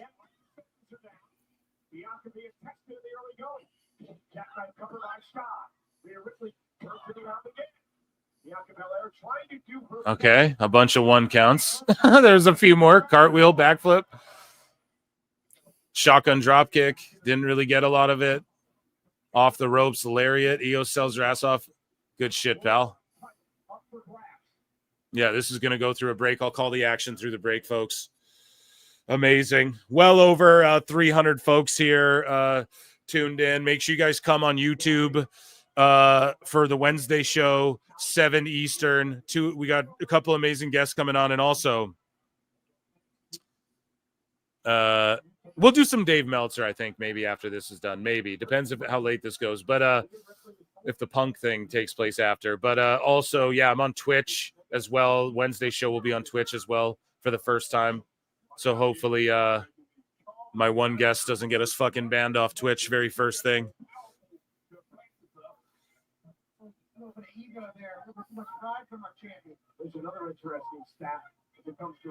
Here we go. Big blows from Rhea in the corner here to Io Sky.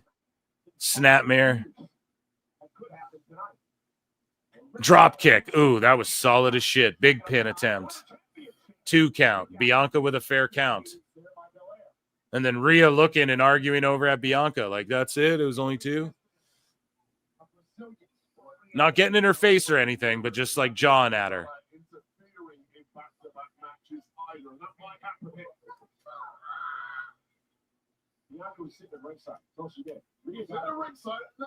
Here we go. Boom. Big shot. So forearms to the back here. Rhea's cheeked up right now, dude. Jesus. And she's just throwing Io. So Io reverses. Back elbow. That was a little sloppy. Io trapped her arm, looking for like a crossface or something. Knees to the body.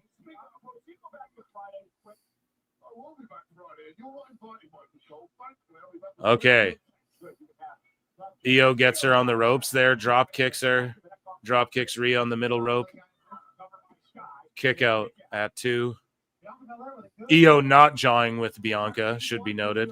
She's kind of smiling to the crowd like, yeah, I'm in control now. Here, I got her in a fucking chin lock.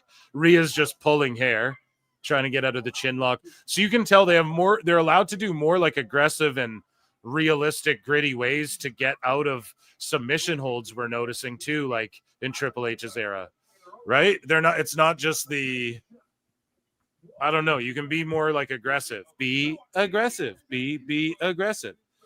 Rhea working the heel in this match, more or less. Yeah, she's the aggressor, pulling hair. Okay, Io's firing up, landing a bunch of solid elbows. Okay, a lariat, fucking Jake the Snake style from Rhea, continuous lariats. Ripcord lariat. Oh no, ripcord shuffle kick there. Back suplex, no, back front suplex. Cover. Back from commercial. Here we go. Fuck yeah. Phil, you got a promising career in commentary, dude. Yeah, thank you. And I'm doing a shitty job too because I'm not just like mimicking what Cole, like obviously if I was in like a fucking McAfee or like a Wade Barrett, I'd be telling the story, doing it like them as well, but just calling the moves so you guys know what's happening.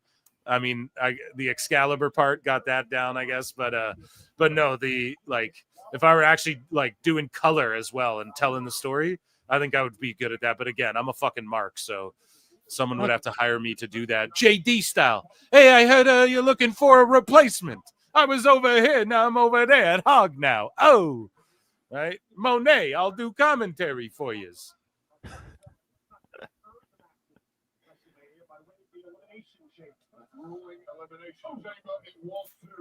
Here we go. They're singing EO's, EO Sky, EO, EO Sky.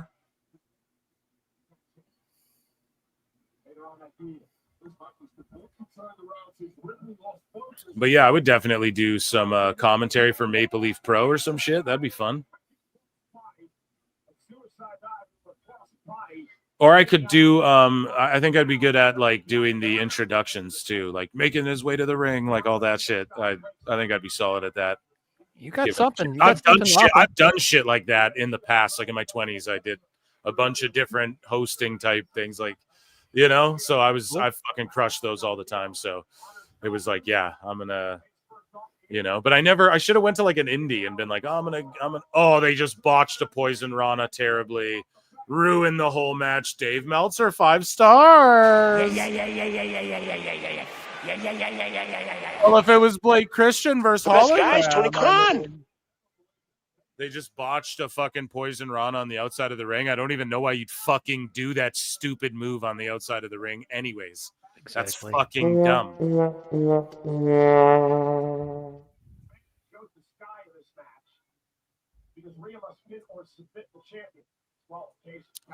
Lucy says, I don't think I'd mind Excalibur if the stories were good. Yeah, he'd be good if they just reeled him in, right? He just gets too off the he just thinks speed rating and then laughing at fucking Tony Schiavone. Like he thinks that is good commentary. It's fucking terrible. And Tony Khan's in his ear. Yeah. And 30, give him the 5. No, I gave you more time, Excalibur. It's great. I loved it. You know, that's what they have to listen to. So Excalibur's not going to learn from anybody. Nice double stomp here. Making up for that fucking botched Poison Rana that I can't forget about now.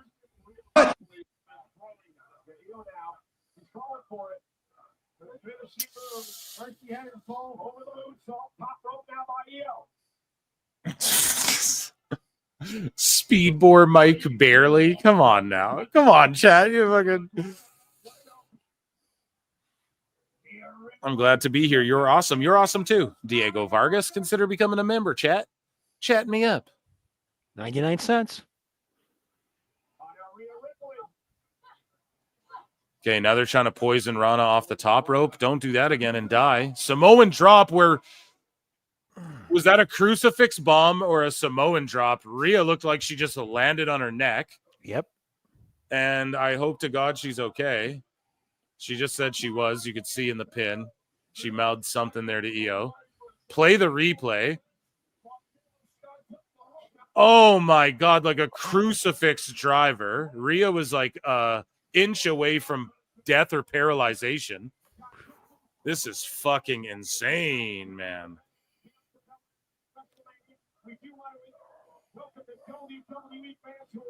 I like that EO has Rhea's number. Always liked when they did that. Yeah, I agree. Was that a second attempt? Yeah, because she did it on the outside during commercial or after commercial break, maybe. Here we go. I want to see EO at WrestleMania do the moonsault stomp like she'd do in Japan. I just want to see her pull it off one time in WWE. I also like that Triple H goes back to the regular ring posts. You guys notice that? Instead of the LED posts, like the boards are fine. Even the barricades look like they're going back to normal, but like the boards are fine on the barricade. I'm okay with that. But the fucking the posts. Damn, Rhea just hit her with a headbutt. And Bianca's reffing really well here. Risky match so close to Mania, I agree.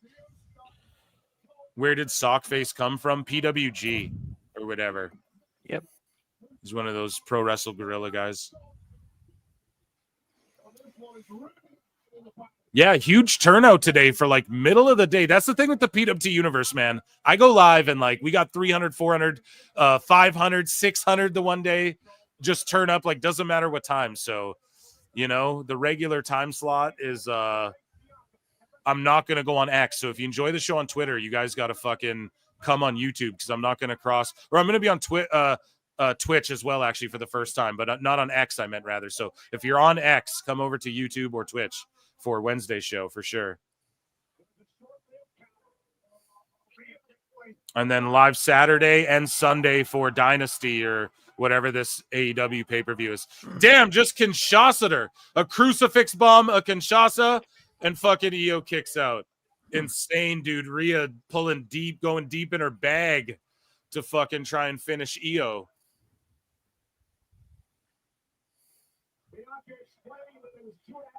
Also, I'll do a member stream maybe tomorrow during the day as well. So, guys, memberships are 99 cents. AMA, Ask Phil Anything.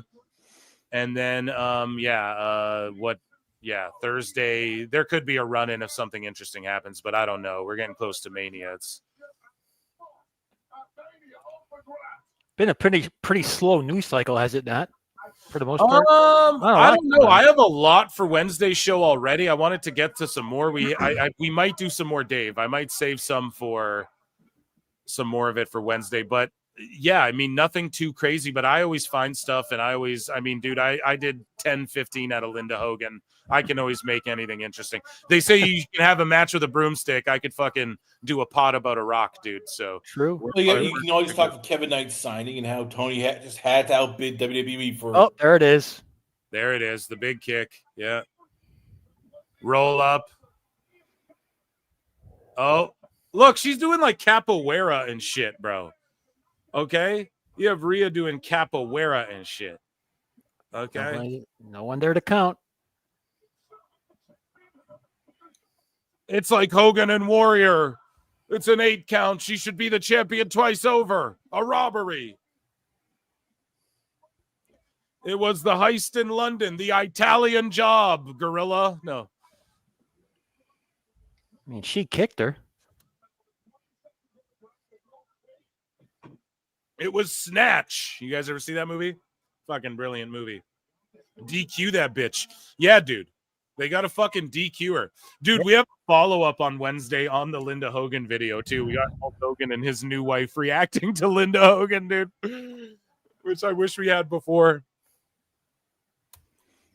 You know what was good was Brooke Hogan's response. Very, very nicely done. Yeah, she's awesome. Yeah. I feel bad for her, man. Really, I do. Yeah, I don't know if Punk's going to be on this show, chat. That might not be They said next week's Raw. Oh, okay. So whoever made this graphic fucked up. Yeah. Which is next week there's no Cena, so it's like, all right, you know, you have to.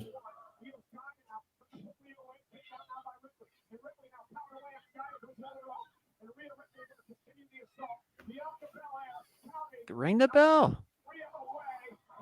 Yeah, I don't know what's going on, man. This should just be a DQ, throw it out, triple threat at Mania. Come yeah, on. What the fuck are we doing here now? Yeah, exactly.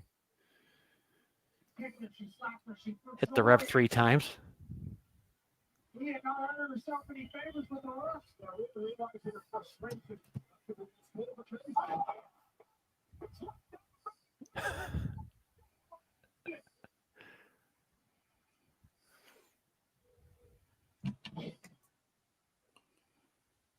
Rio, Stein.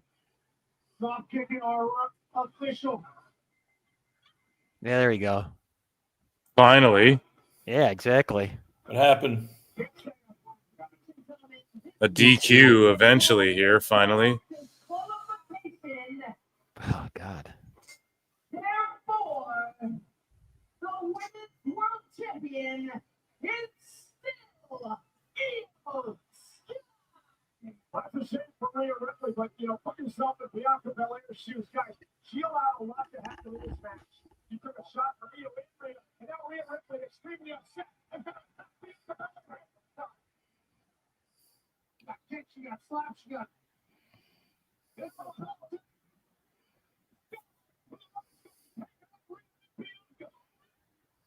Three women who have been dwelling house for weeks. He goes out of control, back on the him. Io going after Rhea Ripley. Bianca Belair is having up to Bianca. Remember, guys, we know it's fixed. We know it's Bianca and here we go.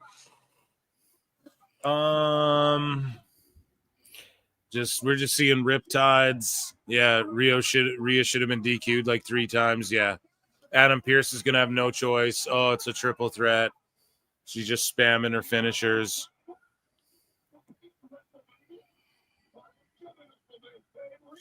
MBD. No, you're not dumb, dude. Go in the description and click on here. I'll fucking post the link in chat.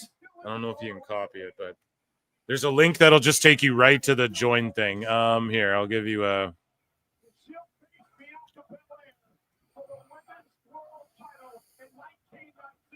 And you're on the Clips channel, right? Here. That's the link to become a member on the Clips channel. Right there. I just posted it in chat. Commented it. I don't know if you guys are able to, copy that or write that down or screen grab it quick or whatever.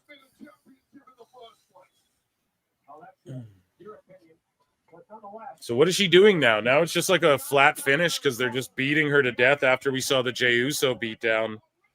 They should have ended with that Jimmy Uso shit, if anything.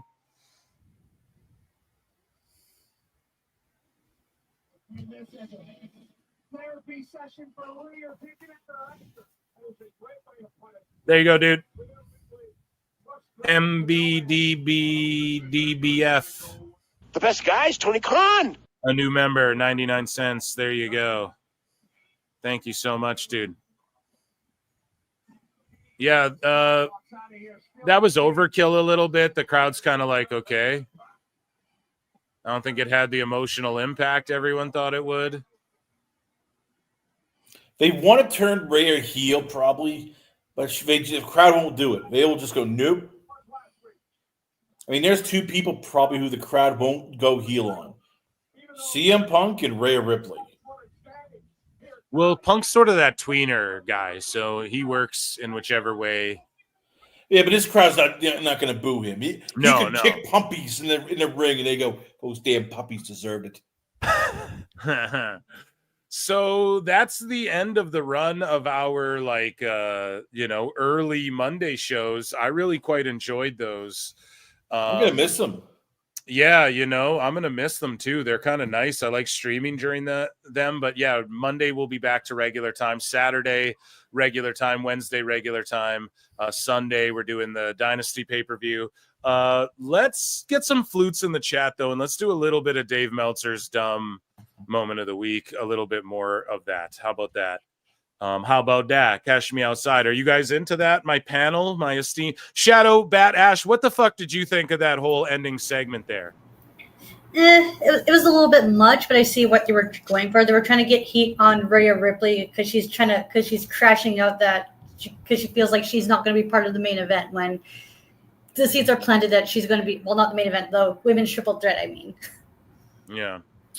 Although there are people say that it could main event night one, but I don't think it is. That's the men's triple threat that's possibly main eventing. I could be wrong. I don't think the Mania card's shaping up to be is, but that's the fun part about tuning into these weeks. Like as the weeks progress, you kind of get an idea of what the card placement's going to be. What were you going to say, Chris? I was going to say if the next women's main event for WrestleMania will be Rhea Bianca, straight up those two, man. And I think if they could, they would have done it this year, but you have too many options. So it's like, all right, well, this will be next year's WrestleMania Night 1 main event because that's the money match. It's Rhea Bianca one-on-one, who is the best in women's WWE. Yeah. Well, speaking of the best, you guys know what they say, right? The best guys, Tony Khan. Flute's in the chat because it is time for a second 2-in-1 episode, the continuation, the part 2 of the great Dave Meltzer Dumb moment of the week. Yes, another one. This is the first in the history of PWT, a two-parter. Two-parter. So, awesome. Jason G from the SAT posts Dave Meltzer, and he says, "Cry me a fucking river, Dave. Cry me a river. Oh, cry me a river." So, yeah, here's Dave just whining about, but if it was WWE and TNA, I mean, if it was AEW and TNA, they'd be roasting. No, dude. And Dave's about to be wrong about this as well, and I'm going to just tell you guys why before he even says it, because when TNA was cooking with AEW, man, that's when Kenny boosted TNA's ratings. That's when, yes, Tony Khan was taking shots, but like Christian Cage won the title. It was a big moment in AEW. They were cooking then, man, okay, as well. People were there for it until Tony Khan fucked it up and went and took TNA TV time to talk shit about TNA and WWE. So now Meltzer's like sitting here shitting on everybody. Oh, if it was Joe Hendry in AEW, people would. It's like, shut up, man. I don't know what the fuck you're talking about. But yeah, let's listen to Dave coping here. One thing that is I do find really interesting, though, is that with NXT has turned it around by introducing new characters to the show. And like they'll bring in guys from TNA. Can you imagine if AEW was bringing in these guys like Zach Wentz? The people are getting mad enough about, oh, we don't want these guys like Zach Wentz. You mean the guy who was already at WWE? Who got released on some bullshit and stayed doing his rascal thing in fucking TNA that was over his shit in NXT already? Yeah, if AEW brought them in, people would say he was a fucking game changer and shit. It's the AEW fans that ruin it. It's you, Dave, stooging when people show up before they fucking show up in AEW. That ruins it. It's not WWE's booking them well. Dave can't just admit WWE's booking them well because he thinks Tony Khan and this AEW stuff, it's actually better. Oh, it's actually better, Brian. But WWE's just, oh, it's just hot again and whatever. That's not for any reason. It's just because it is. Just because it is. There's no explanation. There's no reason to why it's hot again. And Dave doesn't understand. No, we're marking out for the way they're booking these guys. Right? And the way they're using them, an invasion angle. Tony Khan brought TNA and Ring of Honor and New Japan guys in and make them feel equal to or above AEW. The fucking Ring of Honor world title has been shown on AEW TV more times than the AEW world title in the last how many months, right? They treat AEW treats itself like it's equal to all these other things. WWE is like above in a way, right? So when they do this invasion style, like, why are the TNA guys here?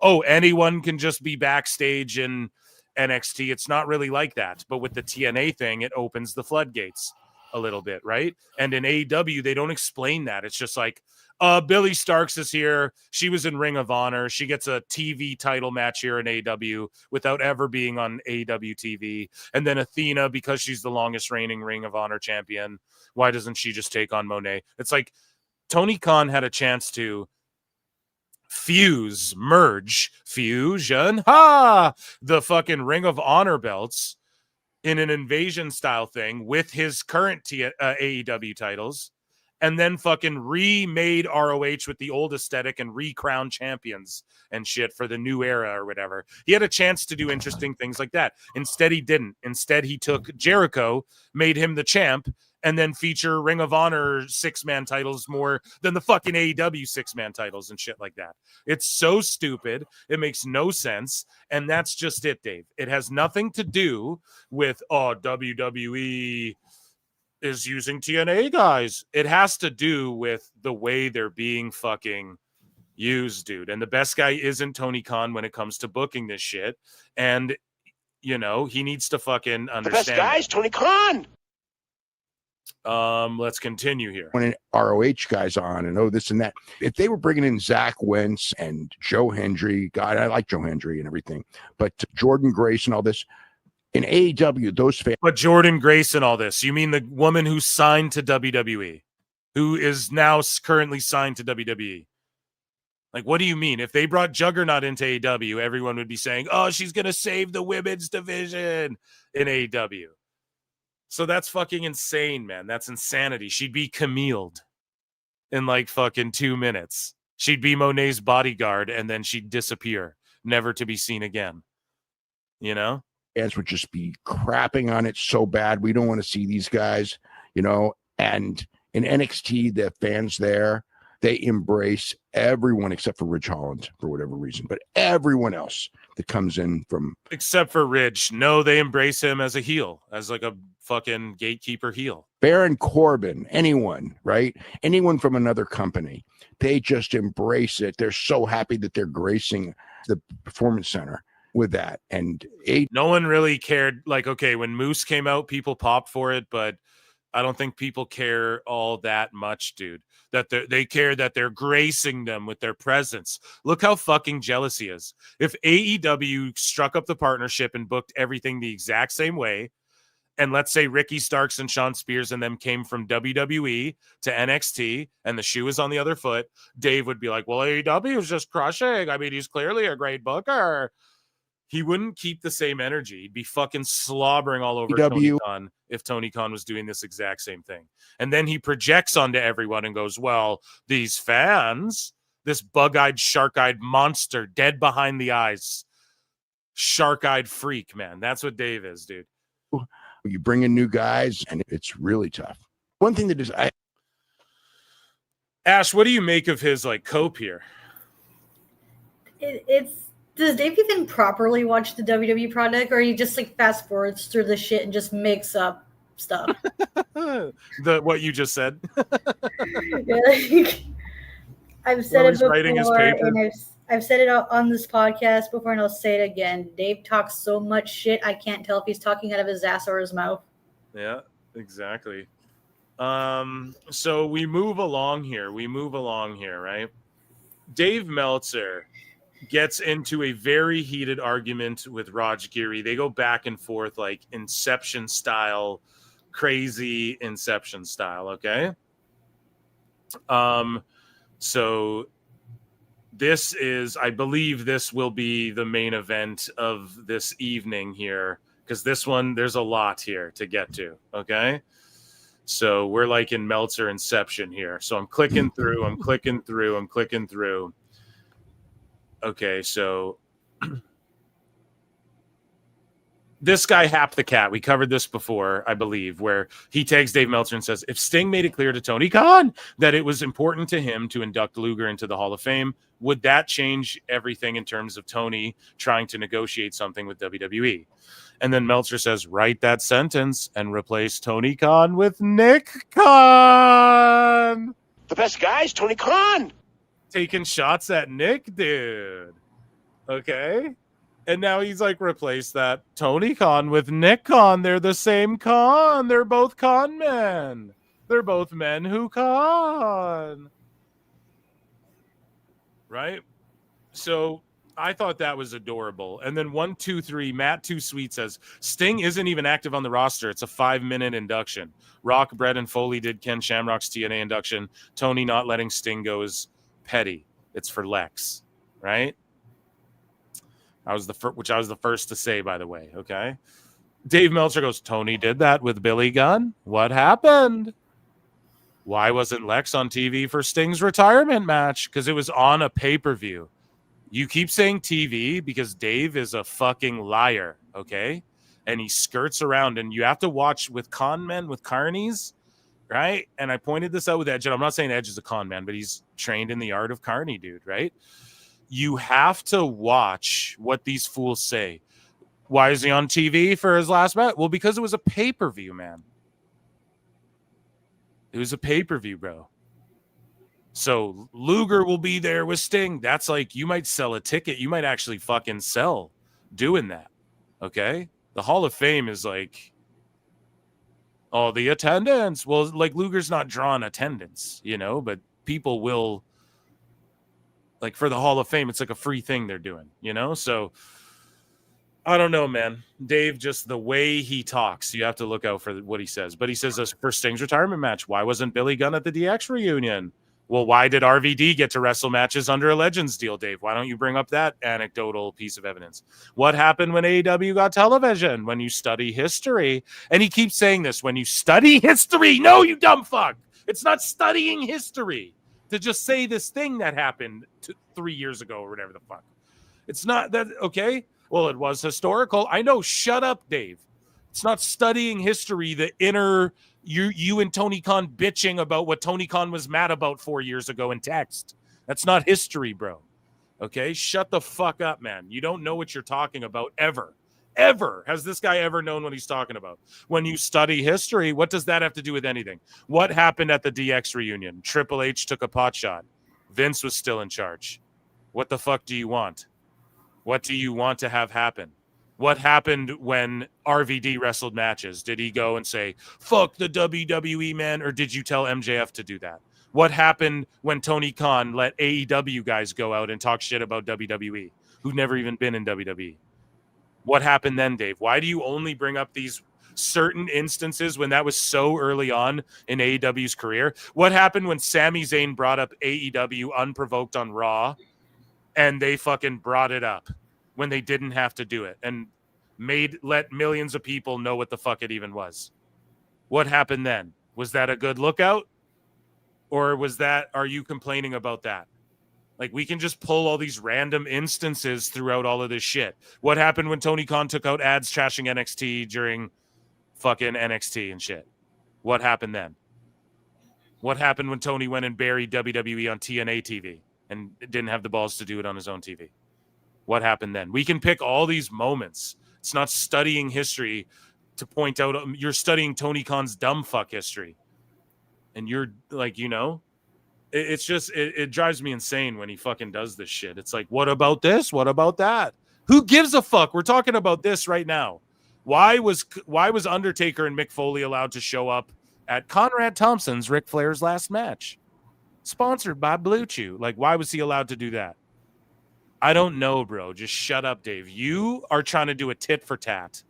And it's gross and disgusting when fans, especially when fans are saying what's important is Lex. Well, WWE, what about what's important for Sting?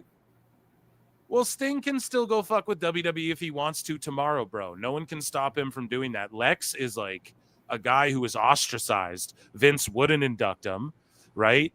He fucking learned to walk again.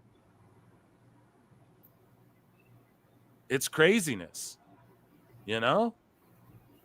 Drives me insane, man. How fucking crazy Dave is. So moving along. Raj Giri responds and says, when WWE let Chris Jericho do an interview with Steve Austin on their TV immediately following WrestleMania 37, where Jericho plugged AEW big time.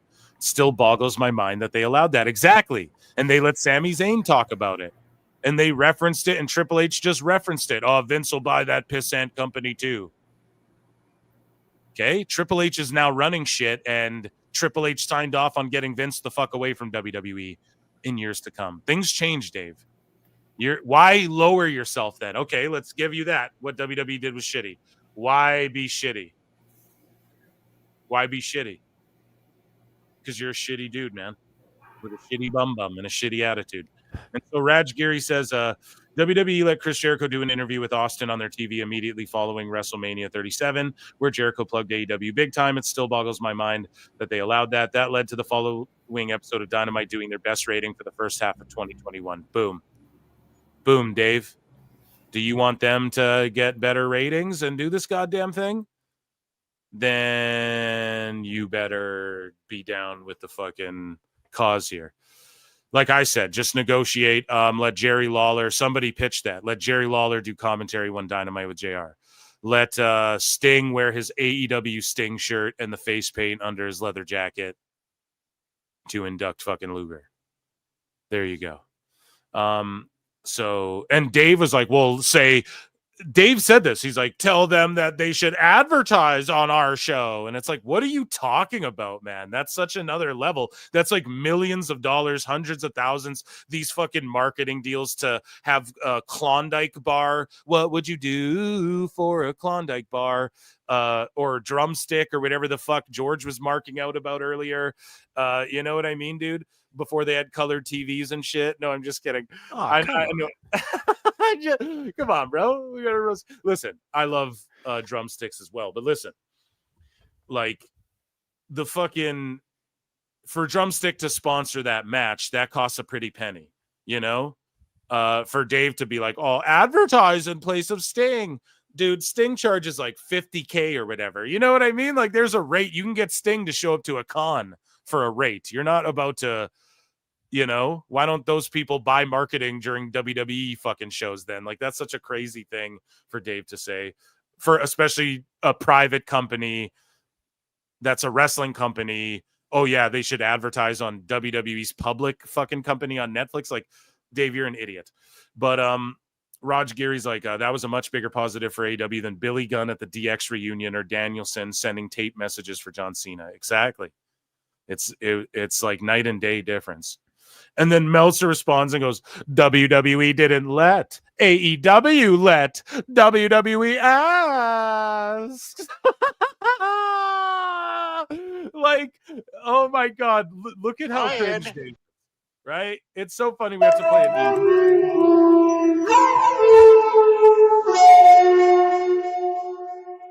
So this right here, WWE didn't let. Okay, so WWE didn't let Billy Gunn, who's an AEW guy, on their TV.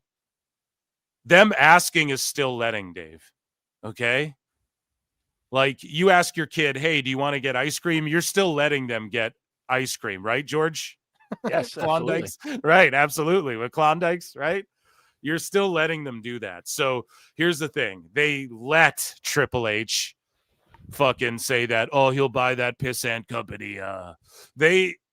WWE has let Danielson or whatever as well. Like you guys get what I'm getting at. It's just as much a let on both ends. They let RVD wrestle. But Dave just shows his bias and goes, WWE didn't let AEW let. Well, what the fuck? They're both these companies. Like, it's so stupid. It's the dumbest thing ever. No, they both let, bro. And they both have asked. And AEW's asked. And AEW's asked WWE to stop showing Danielson. He's our contracted. They've done that too. Okay? When NXT started whooping ass. So it's so cringe to say this. And Raj Giri says, you're missing the point, but sure. They asked Jericho and they let all the AEW stuff stay in. Right? Like WWE let Jericho talk about, and also, well, WWE let Jericho talk about Sammy Guevara and Big Show and shit, who just joined AEW at the time, and how one of his favorite tag partners is Guevara, and he's talking about what he's doing on Dynamite and going to AEW. Stone Cold asked him flat out. They let them do that just as much. Okay? And they didn't ask for Jericho. I'm pretty sure Jericho called Austin. And Austin's like, okay, fuck it, let's do it, kid. What? I'm pretty sure Jericho told that story. So Dave is such a goof. But Raj says it was a big get for AEW to have their company plugged immediately after WrestleMania. I don't think you had many people subscribing to the network for that interview. So it was a huge net positive for AEW, more than anything WWE gained from Billy Gunn doing the Hall of Fame. Yeah, and I think Billy Gunn's out of there too. So it's funny they're arguing about it. And then Dave's like, which was agreed upon. So you can't just say I concede. Which they all agreed upon. Oh, so they all agreed, so they both let. Huh, Dave figured you out. So they both parties let, because it was an agreement. It was agreed upon. Therefore, they both allowed, right? These exchanges and whatnot, Dave. So you just fucking broke your own logic a moment later because you're dumb, right? And then Raj Giri says, again, back to the actual point. Who benefited the most from it? Exactly. So this is what I mean. Dave doesn't actually care about pro wrestling. Fuck it. We'll stay around for more. Let's do some more, Dave. But Dave doesn't give a shit about pro wrestling. He just cares about his own agenda, and he doesn't care if that harms AEW in the long run as well. And that's absolutely showcased right there by Raj Giri. So Meltzer said what had this to say about Donald Meltzer. I mean, Dave Meltzer. So he just quotes it like, I went to an Ivy League school. So, well, let's first read Heel Uzi, who everybody hates in the IWC right now. Again, always. They're always like, he's such a E-drone. It's like, who cares, though? There's accounts that are full-blown AEW drones. Who gives a fuck? Right? It's funny how he just leans one way. If you can accept that, okay. If you can accept that about people, it's funny. But Dave Meltzer says, I'm using words with their actual meaning. So this is in response to a guy who's like, you're trying way too hard here, Dave. You're talking about narratives while also pushing them. I don't have a dog in this race, and the majority of people don't either. You're speaking to a very small niche, whatever is what he's getting at. And Dave goes, I'm using words with their actual meaning, not misusing the meaning for narrative purposes. Asked and let are not the same word nor synonymous. No, Dave, we just broke down why it was agreed upon.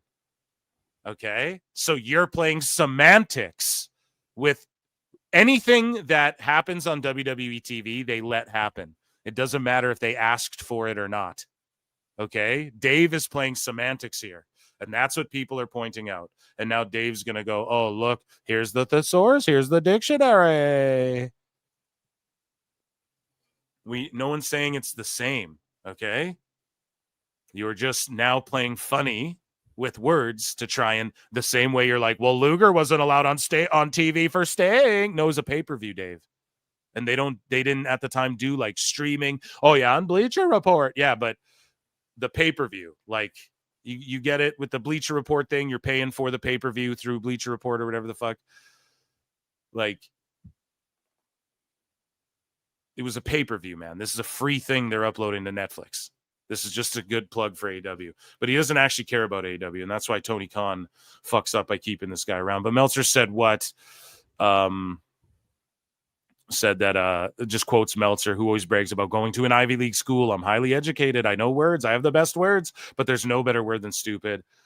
So, yeah, Meltzer's an idiot. I went to an Ivy League school. I'm very highly educated. I know words. I have the best words. But there's no better word than stupid. And then Dave Meltzer goes, Mark and the N-word are both derogatory, both demeaning terms. Inside wrestling, Mark and N-word both used similarly in that era. Never forget. Never for fucking get. Okay? Never forget that Dave Meltzer said that. And that, ladies and gentlemen, was the main event of the evening here. And that, ladies and gentlemen, was Dave Meltzer's dumb moment of the week.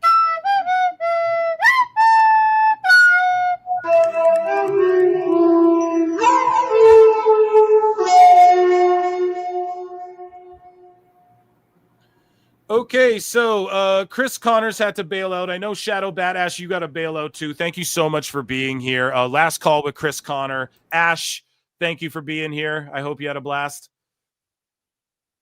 If you're still here, hopefully she's still. Either way, at Batty for Wrestling on YouTube, at Shadow Bat Ash on X. George Capture is on X as well, and he's over at Alt Jake Takes on YouTube and X. George, thanks for being here, brother. I really thank you, man. Appreciate it. Yeah, man. I like these day shows. We're going back to the nighttime, but it is what it is, you know? It was fun. This is my first time I've had off work to actually join you, so it was a good time. Wednesday, you guys don't want to miss the fucking show, I assure you, okay? It's going to be hilarious and a grand old gay old time. And yeah, Saturday is going to be awesome too. Sunday, we're doing Dynasty. Check out Phil Marks Out, which is my other YouTube channel as well. It's called at Phil Marks Out. I do pop culture, movie reviews, YouTube drama, that sort of shit. We're going to do a members stream, so become a member, 99 cents. Ask Phil anything tomorrow on YouTube. Appreciate you all. Take good care of each other. Be good to each other. And on Wednesday, we'll do a like Dynasty preview show or whatever the fuck. But I bid you all adieu. Until next time, we'll see you all in the Upside Down. I love you all. Get in the Discord. 2K content coming soon. Yeah, I went and grabbed an Xbox and all that shit, and I started playing through the showcase mode, which is absolutely brilliant, and I kept it a secret until now. Take care of each other, drink lots of water. See you in the Upside Down. Peace. I look and see it's not just me. Jeff, why do you insist on doing this dumb internet shit on TV? I look and see it's not just me. This place is a fucking joke, man. You're a clown. I quit. So many of us have stood where I stand. We are the young, so raise your hand. So many of us have stood where I stand. We are the young, so raise your hand. We call us problem child. We spend our lives on trial. We walk an endless mile. We are the youth gone wild. We stand and we won't fall. We're one and one for all. The writing's on the wall. We are the youth gone wild. No. It doesn't make logical sense, but it makes. Well, yes, of course. But it makes wrestling booking sense. Of course, this makes no sense. Of course, okay, it makes no sense. However, in pro wrestling booking, which often makes no sense, you would do that. It's about making money. It's not about anything else. Wrestling's always been about making money first and foremost. That's it. I look and see it's not just me. Last weekend was the greatest weekend in AEW history. This is the greatest week. I look and see it's not just me. Security, my safety, my life was in danger at a wrestling show. So many of us have stood where I stand. We are the young, so raise your hand. So many of us have stood where I stand. We are the young, so raise your hand. We call us problem child. We spend our lives on trial. We walk an endless mile. We are the youth gone wild. We stand and we won't fall. We're one and one for all. The writing's on the wall. We are the youth gone wild. We call us problem child. We spend our lives on trial. We walk an endless mile. We are the youth gone wild. We stand and we won't fall. We're one and one for all. The writing's on the wall. We are the youth gone wild. Get wild. Yeah. If you're familiar with how we do things often here on these Wednesdays, it's a lot like one of my favorite movies, Time Cop. What? Fuck you. Fuck you. Yeah. No. Damn it, God, damn it. Yeah. What do we got? Super Dave, Pro Wrestle Clips.